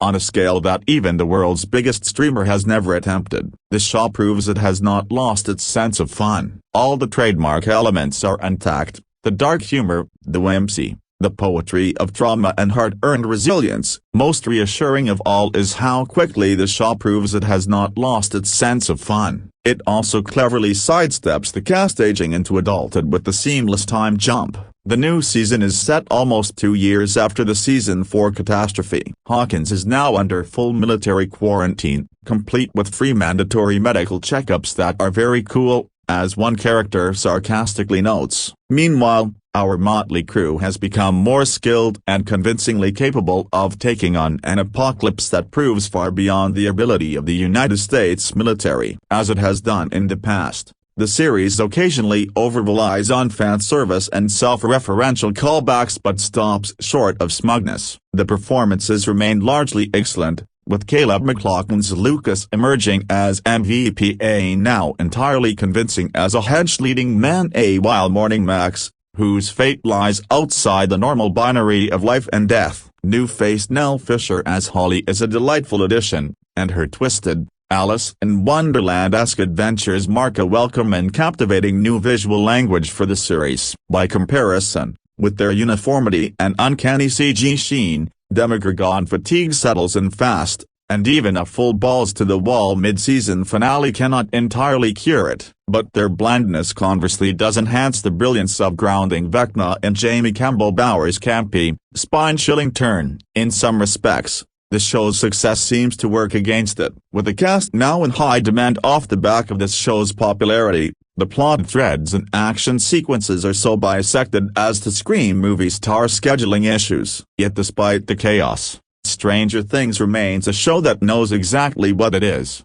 and one that reminds us that youth may be precious, but growing older can still be exhilarating. As our time in Hawkins reaches its climax, Stranger Things gets grander and gorier. Both our heroes and their deadliest foes still have thrilling new tricks up their sleeves. Hawkins is quarantined, 11, Millie Bobby Brown, is a fugitive, and Vecna, Jamie Campbell Bower, has vanished, pushing the grieving gang to regroup in order to stop the impending apocalypse. 2022 feels like a different universe. The pandemic was drawing to a tentative conclusion, Liz Truss was Prime Minister for less than Oletus's lifetime, and Chris Rock got slapped at the Oscars. It's also when we last visited Hawkins, where Indiana's pluckiest teens and most chaotic adults fought to stop the world from being enveloped by a Lovecraftian nightmare. 3.5 years on, one of the jewels in Netflix's crown returns for a final chapter, and completes its own unlikely underdog rise. Despite its initially low-profile cast and nostalgia for an era that was over before much of its audience had been born, Stranger Things became a phenomenon, each season expanding and improving its scope while folding in star-making turns from Maya Hawke,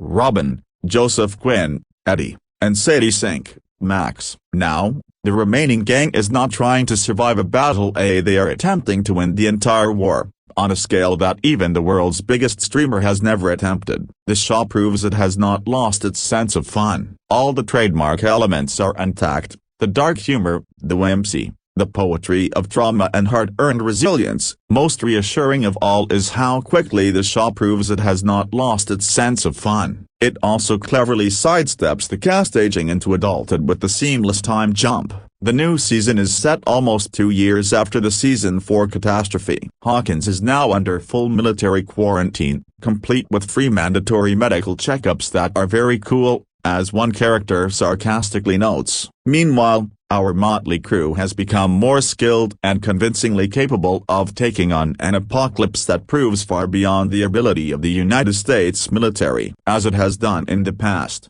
the series occasionally over-relies on fan service and self-referential callbacks but stops short of smugness. The performances remain largely excellent, with Caleb McLaughlin's Lucas emerging as MVP, now entirely convincing as a hedge-leading man, while Morning Max, whose fate lies outside the normal binary of life and death. New-faced Nell Fisher as Holly is a delightful addition, and her twisted, Alice in Wonderland-esque adventures mark a welcome and captivating new visual language for the series. By comparison, with their uniformity and uncanny CG sheen, Demogorgon fatigue settles in fast, and even a full balls-to-the-wall mid-season finale cannot entirely cure it. But their blandness conversely does enhance the brilliance of grounding Vecna and Jamie Campbell Bower's campy, spine-chilling turn. In some respects, the show's success seems to work against it. With the cast now in high demand off the back of this show's popularity, the plot threads and action sequences are so bisected as to scream movie star scheduling issues. Yet despite the chaos, Stranger Things remains a show that knows exactly what it is, and one that reminds us that youth may be precious, but growing older can still be exhilarating. As our time in Hawkins reaches its climax, Stranger Things gets grander and gorier. Both our heroes and their deadliest foes still have thrilling new tricks up their sleeves. Spoiler alert. This post contains major plot details from the first 4 episodes of Netflix's Stranger Things 5. The Hawkins crew are set for one last adventure in Stranger Things 5, which debuted with 4 episodes on Wednesday evening. While there's an 18-month time gap between the events of seasons 4 and 5, it's been more than 3 years since there are any new episodes of Stranger Things. Creators Matt and Ross Duffer have sought to meticulously divulge more details about the supernatural forces that are plaguing the small Indiana town across the last 4 seasons,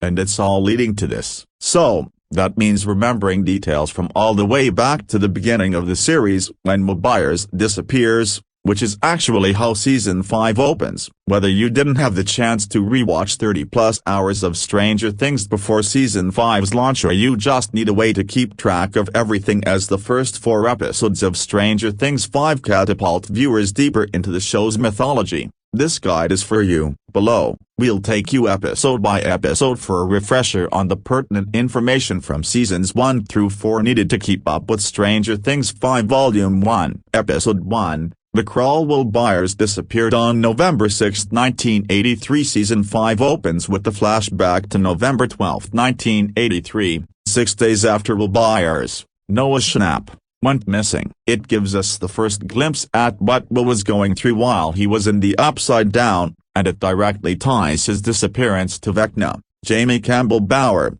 for the first time. The scene begins with Will muttering the Clash's "Should I Stay or Should I Go?", a song that his brother Jonathan, Charlie Heaton, introduces him to during a flashback in Season 1, Episode 2 to distract from their parents arguing. The same song also starts blasting from Jonathan's bedroom speakers the first time that the lights flicker in the Byers' house, convincing Joyce, Winona Ryder, that Will is trying to communicate with her. Related, A Stranger Things stars Noah Schnapp, Millie Bobby Brown on revisiting their Season 1 performances for the de-aging process in later episodes.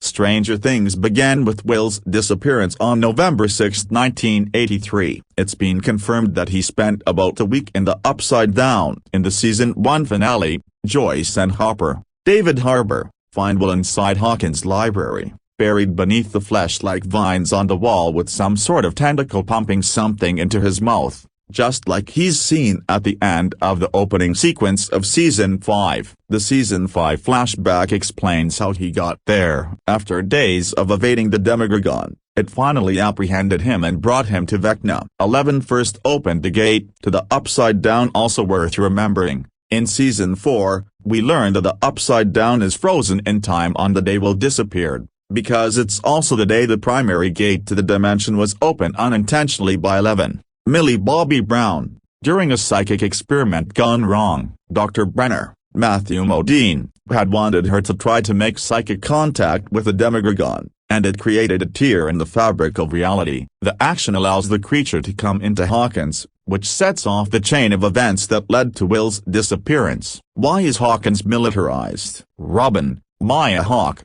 catches viewers up on the final events of Season 4 during her morning broadcast as the new host of Hawkins' local radio station. She also reveals that the town is under military quarantine. I mean, what town on Earth can match our very impressive military-to-civilian ratio? She says cheekily. After being split up for most of Season 4, everyone reunited in Hawkins in episode 409, The Piggyback, just as Vecna opened 4 gates to the Upside Down, now temporarily covered by giant sheets of metal, using the lives of 4 people, including Max. Sadie Sink. 11 was able to save Max from dying, but she's still in a coma. The gates split the small Indiana town apart and sent a huge ash cloud overhead, which Robin jokes that they all inhaled. There is still a gate to the Upside Down open in Hawkins at the convergence site of the 4 massive gates Vecna opened, and it's highly secure in the Military Access Control Zone, or the MACZ. Hellfire Club. Dustin, Gaten Matarazzo, is the only one still associating himself with the Hellfire Club at Hawkins High School, because the rest of the student body still thinks Eddie Munson, Joseph Quinn, is responsible for killing Vecna's victims last season. The Hellfire Club was just a Dungeons Dragons club that the boys belonged to, but after the town's series of murders, people began to think of it as a satanic club and suspected Eddie of the crimes. Knowing that he was still facing those accusations, Eddie sacrificed himself inside the Upside Down to help the gang escape a horde of demobats by playing the guitar solo from Metallica's Master of Puppets to attract them to himself instead. It was his final, heroic act. Eddie and Dustin were particularly close, so he's likely still grieving that loss. Burning the Upside Down. We know that the fleshy monsters that emerge from the Upside Down have an aversion to heat and can be killed by fire. It's one of the few things that can actually harm them. This also explains why people who are under the Mind Flayer's control have an extreme aversion to heat. Throughout Season 2, Will is completely incapacitated every time that an entity from the Upside Down is exposed to fire. In the Season 2 finale, Joyce uses extreme heat, via heaters, while Will is strapped down to a bed in Hopper's cabin, to get the Mind Flayer dust out of Will and sever Will's connection to the Upside Down, or so she thought, so that 11 can close the gate at Hawkins' lab. The kids also used heat to determine that Billy, Dr. Montgomery, is under the control of the Mind Flayer in Season 3, when they lock him in the sauna. 11's sensory deprivation. 11 has been using sensory deprivation since the very first season of Stranger Things. It allows her to enter the void, which is a blank space inside her mind where she can use extrasensory perception to locate other sentient beings. In this first episode of Season 5, Steve says Elle can't find Vecna in her bath, which is how they occasionally refer to the void, using that as a justification for why he thinks the big bad monster is already dead. The tunnels. You might recognize those tunnels that Hopper, Joyce, 11 and the rest of the crew are using to get around undetected. They're the same tunnels from Season 2, when the Upside Down gate at Hawkins' lab was expanding below ground without the scientists' knowledge. Hopper discovered them in episode 205, Dig Dug, and the Demodogs used the system to get around underground undetected. When that long gash of a gate was closed, those tunnels were also no longer connected to the Upside Down. In Season 2, when Will is connected to the Mind Flayer, he draws the series of interconnected tunnels on a ton of pieces of paper through what he referred to as his now memories. More on that later. Joyce realizes that the edges connect, and she pieces them together to create the map around the walls of her house. You'll want to remember this for episode 504, Sorcerer, as well. Episode 2, The Vanishing of a Broken Bar. Wheeler. Will's connection to the Upside Down. At the end of the first season, Will is seen throwing up a slug-like entity into the bathroom sink, an ominous sign that he is still connected to the Upside Down. From then on, he's always able to sense when creatures from the Upside Down are near, because he'll get goosebumps on the back of his neck and experience a sinking feeling. Related,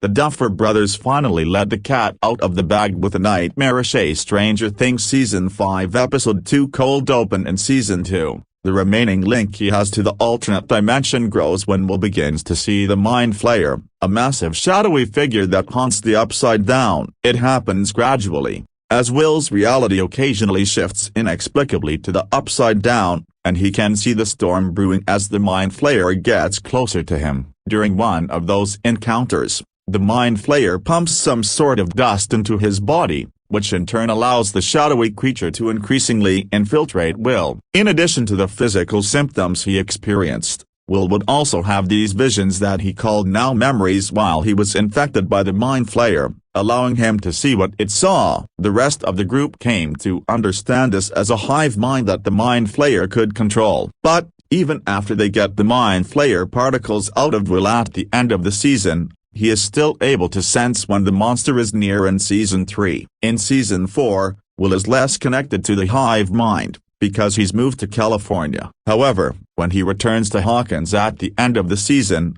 he experiences those same ominous symptoms, leading him to believe Vecna is still out there. What happened to Max? This will become even more relevant in Season 5, Episode 3. But you're probably already searching for a refresher on what happened to Max. We know she's still in a coma and, in Episode 2, Lucas plays Kate Bush as running up that hill. Deal with God, for an unconscious Max in her hospital room. Max was Vecna's primary target in Season 4. He exploits her grief and guilt over her brother Billy's death at the end of Season 3 to invade her mind and manipulate her. At the end of Season 4, once the Hawkins crew realizes Vecna's plan to open the 4 gates to the Upside Down, they devise a plan that includes using Max as bait to distract the monster inside her mind while Nancy, Natalia Dyer, Steve, Joe Keery, and Robin attack his physical body. 11 piggybacks into Max's mind to help her friend out, and she and Vecna face off in a psychic battle. Related, A Stranger Things 5A² stars Sadie Sink. Caleb McLaughlin dissect Volume 1 from that finale reveal about Max to Lucas enduring love, he would die for her.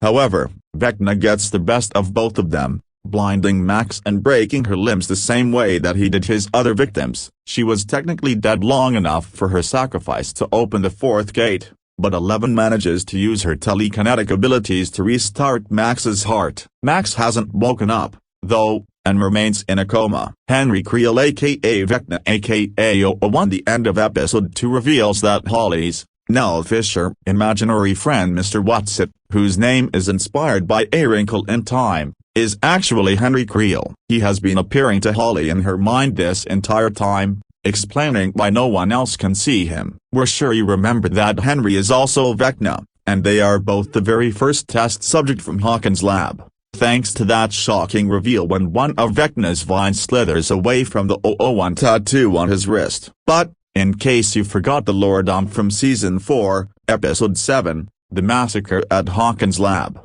here is a quick rundown with the pertinent information regarding our main villain. We find out that 11 first encountered Henry inside Hawkins' lab, where he was posing as an orderly. He would appear to her and try to convince her that Dr. Brenner and the other test subjects were out to get her. He convinces her that she needs to try to escape. On the day of the massacre, Henry reveals his true identity to 11 when he uses his powers to kill some of the guards who are trying to block their escape from the lab. He tells 11 to wait in a closet and, when she finds him again, he's in the Rainbow Room killing 002 in the same manner we'd previously seen Vecna kill his victims. Related, A Stranger Things Jamie Campbell Bower talked to therapist about not wanting to play villains for a while. asked me up.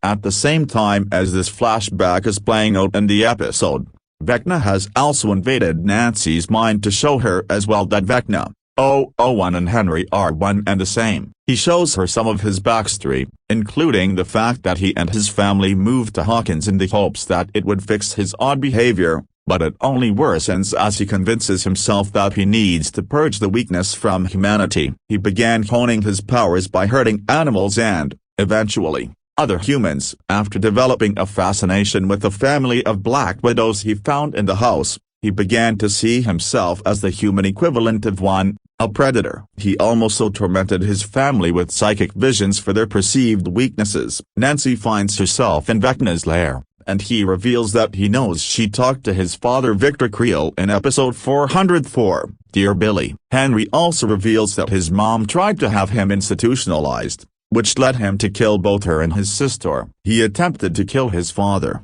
but he's already used too much of his power, so Victor was instead blamed for the murders while his son fell into a coma after pushing his limits. Henry awoke under Dr. Brenner's care, but when Brenner realized he couldn't control Henry, he started to breed other children with psychic powers, thus setting into motion the experiment that breeds 11. As he's explaining all of this to 11, Henry/Vecna/1 invites her to join forces with him, but she instead tears him apart, creating a gate with her power and throwing him through it. The Creel mansion, if the expansive mansion in which we find Holly with Henry, Mr. Watson, looks familiar, it's because it's Henry's childhood home in Hawkins. Down to the stained glass window on the front door, Vecna has reconstructed his family house, which was previously shown dismantled with the door, the creepy grandfather clock and other parts of it floating around in his mind lair. In Season 4, when both Max and Nancy saw into this lair, they also saw that Vecna was attaching the teenagers he was killing to fleshy spires within the hub near his dismantled house. Hopper's past for the gruff Jim Hopper.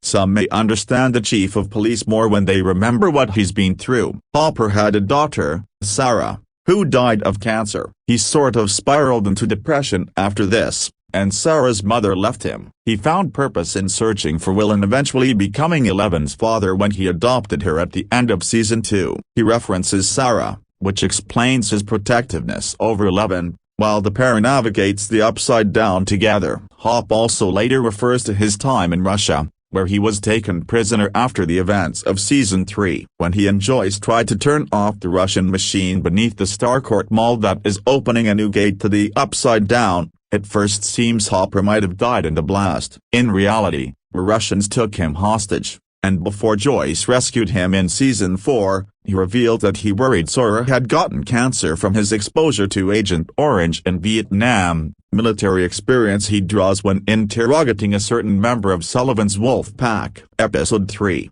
The Turnbull Trap. 11 closed the gate to the Upside Down or so we thought. 11 has tried several times over the course of the series to fix the mistake we now know she made, opening the gate between the Upside Down and Hawkins. In season 2, she manages to close the original gate at Hawkins' lab, seemingly once and for all. However, as we learn in season 3, those efforts were all for naught, because a group of Russian scientists opened another gate to the Upside Down underneath Starcourt Mall, which they use as a front for their mission. Hopper and Joyce manage to close that gate, too. Eventually, all the permanent gates to the Upside Down are gone until Vecna opens the massive rift in the earth at the end of season 4. How can Vecna spy on his victims? If rewatching the entirety of Stranger Things before season 5 wasn't an option, the Duffer Brothers recommended season 2, episode 6, The Spy, as one of the few that viewers should definitely familiarize themselves with the game prior to volume 1. It becomes clear why in episode 503.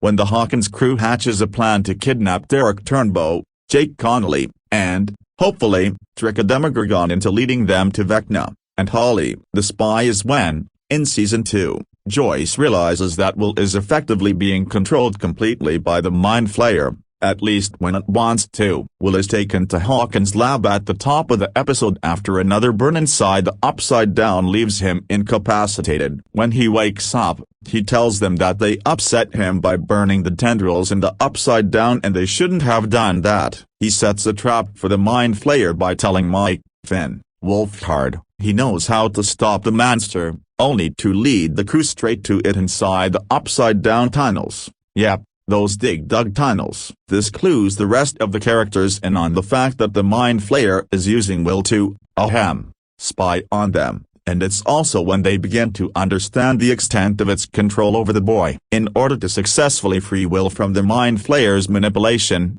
they have to make sure throughout the final episodes that he doesn't know where he is, otherwise the Mind Flayer can send the Demogorgon straight to him. Similarly, the gang realizes that Vecna can see through the eyes of whomever his next victim is going to be, but that also means that he'll be able to spy on them. So, in order to pull off their plan, they need to make sure Derek Turnbull, who they suspect Vecna will target next, doesn't know where he is once they take him from his home. 11 can spy on people, too, sort of. 11 can enter other people's minds via her void. It's not the same as Vecna's ability to see through the eyes of his victims or the Mind Flayer's ability to control other people's minds. Instead, she enters their subconscious and sees their memories. That's what she's doing in the 3rd episode of season 5. When she and Hopper are trying to get information from Lieutenant Akers, Alex Brome, the soldier they kidnapped, regarding what the military is hiding inside their Upside Down compound and how, exactly, they've learned to neutralize 11. The first time we see her do this is in season 2, when she visits her mom Terry Ives, Amy Mullins, who shows 11 inside her mind so she can understand what happened to her at Hawkins' lab. This is how she finds out she has a sister. 11 does the same thing in season 3, when she enters Billy's subconscious to try to determine what's been going on with him. She does it yet again to try to help Max defeat Vecna in season 4. Episode 4, Sorcerer Hopper. Joyce's relationship to Henry. Eagle-eyed watchers may have noticed as well that the opening night of Joyce's Oklahoma production, in which Henry Creel starred, took place on November 6, 1959. Does that date sound familiar? We thought so. Stranger Things, the first shadow establishes that, once he moves to Hawkins, Henry goes to school with Hopper and Joyce, who have spoken about being classmates throughout the seasons. Joyce and Hopper are directly responsible for the reason that the town blamed Victor Creel, Henry's father, for the murders of Virginia and Alice Creel, Henry's mother and sister. She and Hopper had been investigating a series of animal killings in Hawkins, including a neighbor's cat, which they linked back to Victor. In reality, it had been Henry who killed the animals and his mother and sister after succumbing to the Mind Flayer's control. There has been no immediate connection between present-day Vecna and Joyce or Hopper in the show just yet, except in final moments of episode 504 when she locks eyes with Vecna. The history can be felt between the former classmates and thespians, and Jamie Campbell Bower says it's something he had considered when depicting the big bad this season. Hints from Henry's mindscape in the final episode of season 5, viewers learn that Max has been hiding inside of Vecna's mindscape, which is also where Holly is trapped, at least mentally. Will has a vision of Holly buried into a flesh-like wall with a tube in her mouth, just like Will in season 1, so we can assume that invading her mind, where he can create any reality he desires, is how he's keeping her placated. While Stranger Things, the first shadow isn't required viewing before the final season, it might provide a hint as to why Henry won't venture into the caves in which we discover Max has been hiding all this time. The play links Henry's descent into madness to the Nevada experiment, which, in this universe, was an attempt by the government to recreate an entirely accidental interdimensional trip made by the USS Eldridge in 1943, with Dr. Brenner's father on board, no less. One of the big revelations in the first shadow is that a staff member from the Nevada experiment defected and left his equipment in the caves of Rachel, Nevada, where Henry and his family lived before they moved to Hawkins. Henry was exploring the caves one day when he stumbled upon the equipment, unknowingly sending him to Dimension X. While there, he seems to be exposed to a shadowy entity that looks a lot like the Mind Flayer, and he returns with frightening telekinetic abilities. He survives the ordeal, but he's eventually tracked down by Dr. Brenner, who makes him the first test subject at Hawkins' lab. Who is Collie? In season 2, audiences learn that Eleven has a sister named Collie, Linnea Berthelsen. She's 08. And she's revealed to Eleven through her mom Terry's mindscape. Eleven, frustrated with Hopper keeping her locked inside, runs away to Chicago to reunite with Collie. While she's there, we learn that Collie's telekinetic powers are slightly different than Eleven's. Collie can make people hallucinate and convince them to see and experience things that aren't really happening. She does it several times, from conjuring spiders to erecting a gargantuan steel wall from the ground to stave off the police. Related, a Stranger Things creators the Duffer Brothers address big swing of, spoiler rest return and Dr. K's motivations. Eleven soon realizes she needs to return to Hawkins, though, after Collie brings her on a botched mission to murder one of the men who was responsible for their mother's condition. When the police arrive at Collie's compound,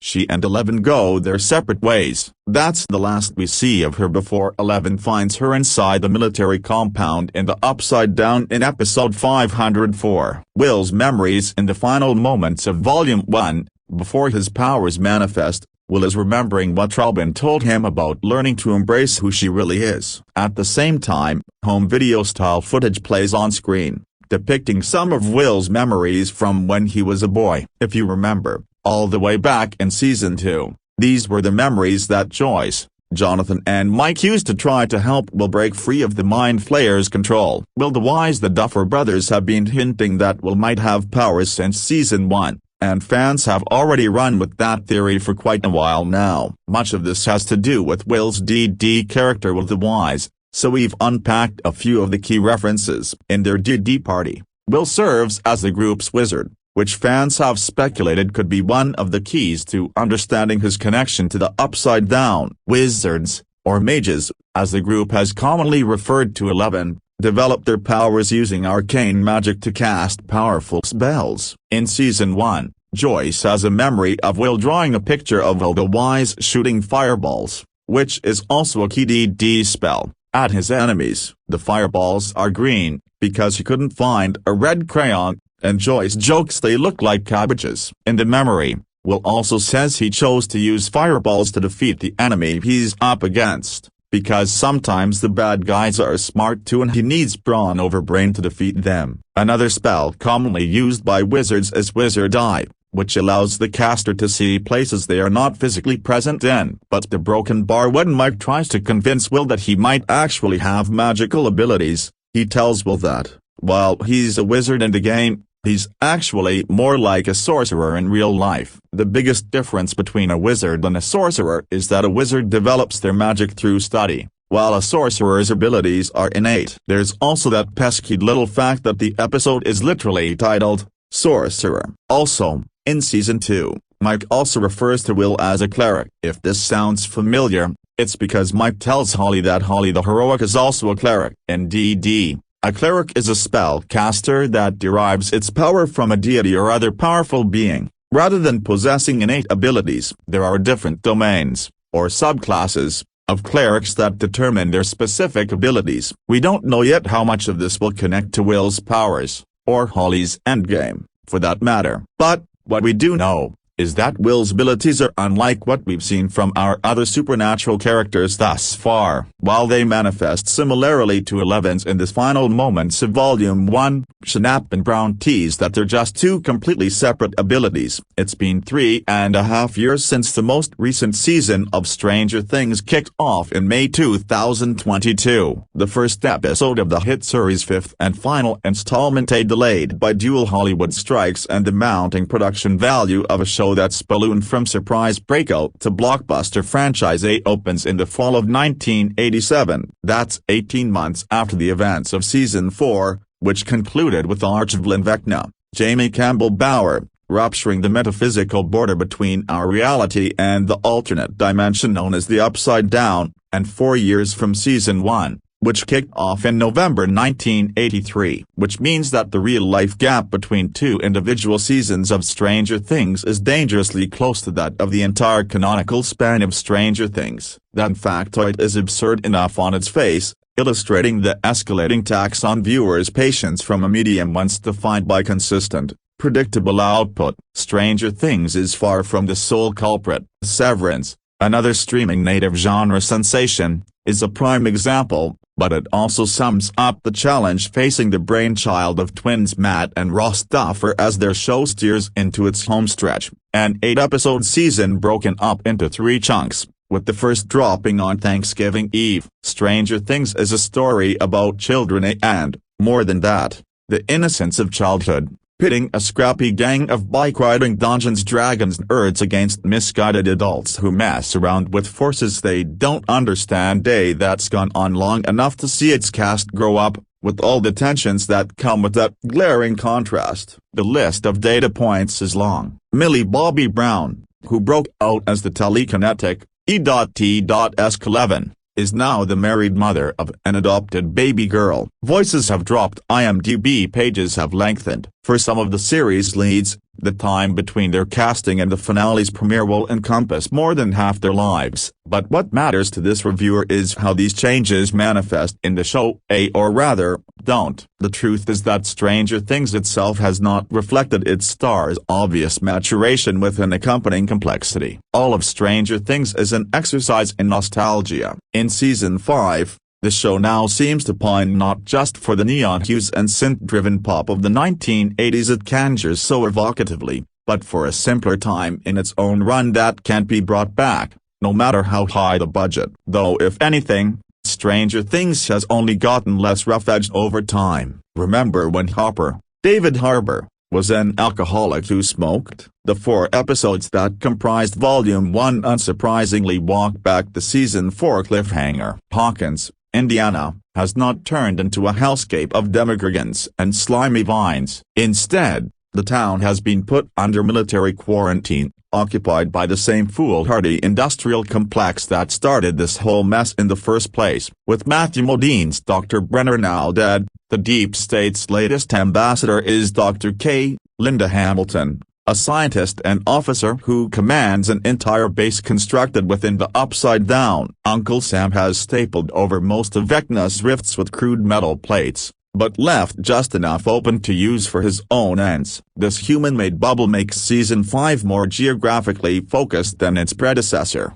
which put thousands of miles between groups of the protagonists. That pays off in more concise run times than the bloat of Season 4, yet the return to Hawkins underlines the familiarity of the setups. In lieu of a mall, this year's throwback locale is a radio station staffed by lovable burnouts Robin, Maya Hawke, and Steve, Joe Keery, who use the airwaves to send coded messages to their compatriots. The team once again splits up in the name of completing a sequence of self-assigned side quests before inevitably reuniting later in the season. Steve, his ex-girlfriend Nancy, Natalia Dyer, and her current boyfriend Jonathan, Charlie Heaton, continue to litigate their series-long love triangle. The same pieces are on the board, in only slightly different configurations. Season 5 shows us more of the upside down, and at a greater scale, than Stranger Things ever has before. Hopper embarks on his regular patrol of its terrain to search for Vecna,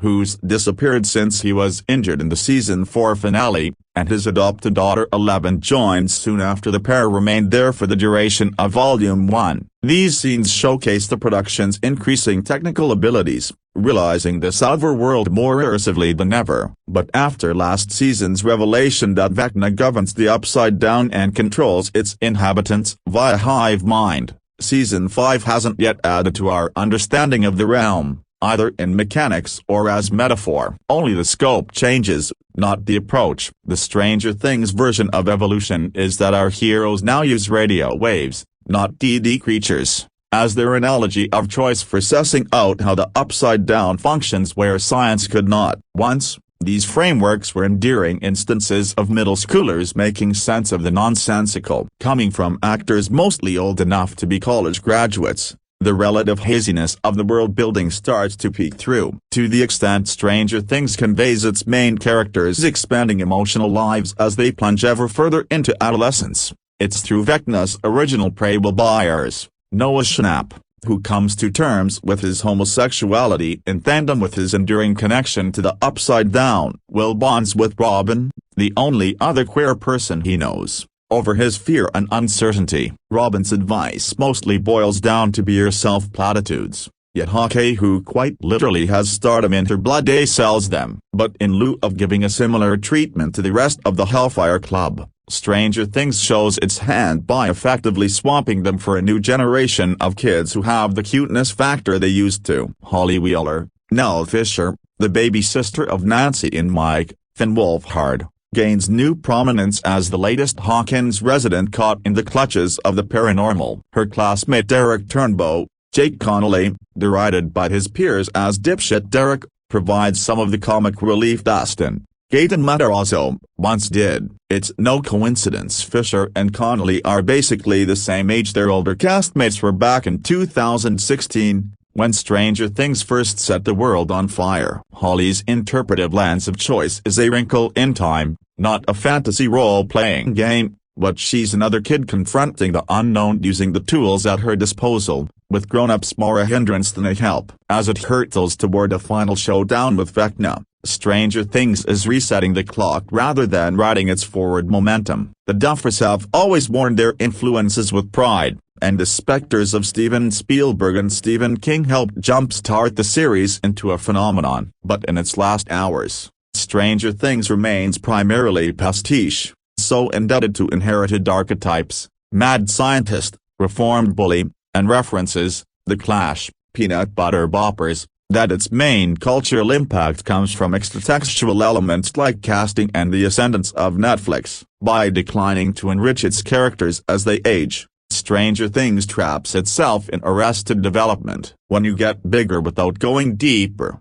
you end up stretched thin. It's been 3.5 years since the most recent season of Stranger Things kicked off in May 2022. The first episode of the hit series' fifth and final installment, delayed by dual Hollywood strikes and the mounting production value of a show that's ballooned from surprise breakout to blockbuster franchise, opens in the fall of 1987. That's 18 months after the events of Season 4, which concluded with Archibald Vecna, Jamie Campbell Bower, rupturing the metaphysical border between our reality and the alternate dimension known as the Upside Down, and 4 years from Season 1, which kicked off in November 1983, which means that the real-life gap between two individual seasons of Stranger Things is dangerously close to that of the entire canonical span of Stranger Things. That factoid is absurd enough on its face, illustrating the escalating tax on viewers' patience from a medium once defined by consistent, predictable output. Stranger Things is far from the sole culprit. Severance, another streaming native genre sensation, is a prime example, but it also sums up the challenge facing the brainchild of twins Matt and Ross Duffer as their show steers into its homestretch, an 8-episode season broken up into 3 chunks, with the first dropping on Thanksgiving Eve. Stranger Things is a story about children and, more than that, the innocence of childhood, pitting a scrappy gang of bike-riding Dungeons Dragons nerds against misguided adults who mess around with forces they don't understand. That's gone on long enough to see its cast grow up, with all the tensions that come with that glaring contrast. The list of data points is long. Millie Bobby Brown, who broke out as the telekinetic E.T.S11, is now the married mother of an adopted baby girl. Voices have dropped. IMDb pages have lengthened. For some of the series leads, the time between their casting and the finale's premiere will encompass more than half their lives. But what matters to this reviewer is how these changes manifest in the show, or rather, don't. The truth is that Stranger Things itself has not reflected its stars' obvious maturation with an accompanying complexity. All of Stranger Things is an exercise in nostalgia. In Season 5, the show now seems to pine not just for the neon hues and synth-driven pop of the 1980s it conjures so evocatively, but for a simpler time in its own run that can't be brought back, no matter how high the budget. Though if anything, Stranger Things has only gotten less rough-edged over time. Remember when David Harbour, was an alcoholic who smoked? The 4 episodes that comprised Volume 1 unsurprisingly walk back the Season 4 cliffhanger. Hawkins, Indiana, has not turned into a hellscape of demogorgons and slimy vines. Instead, the town has been put under military quarantine, occupied by the same foolhardy industrial complex that started this whole mess in the first place. With Matthew Modine's Dr. Brenner now dead, the Deep State's latest ambassador is Dr. K. Linda Hamilton, a scientist and officer who commands an entire base constructed within the Upside Down. Uncle Sam has stapled over most of Vecna's rifts with crude metal plates, but left just enough open to use for his own ends. This human-made bubble makes Season 5 more geographically focused than its predecessor, which put thousands of miles between groups of the protagonists. That pays off in more concise run times than the bloat of Season 4. Yet the return to Hawkins underlines the familiarity of the setups. In lieu of a mall, this year's throwback locale is a radio station staffed by lovable burnouts Robin, Maya Hawke, and Steve, Joe Keery, who use the airwaves to send coded messages to their compatriots. The team once again splits up in the name of completing a sequence of self-assigned side quests before inevitably reuniting later in the season. Steve, his ex-girlfriend Nancy, Natalia Dyer, and her current boyfriend Jonathan, Charlie Heaton, continue to litigate their series-long love triangle. The same pieces are on the board, in only slightly different configurations. Season 5 shows us more of the Upside Down, and at a greater scale, than Stranger Things ever has before. Hopper embarks on his regular patrol of its terrain to search for Vecna, who's disappeared since he was injured in the Season 4 finale, and his adopted daughter Eleven joins soon after the pair remained there for the duration of Volume 1. These scenes showcase the production's increasing technical abilities, realizing this overworld more immersively than ever. But after last season's revelation that Vecna governs the Upside Down and controls its inhabitants via hive mind, Season 5 hasn't yet added to our understanding of the realm, either in mechanics or as metaphor. Only the scope changes, not the approach. The Stranger Things version of evolution is that our heroes now use radio waves,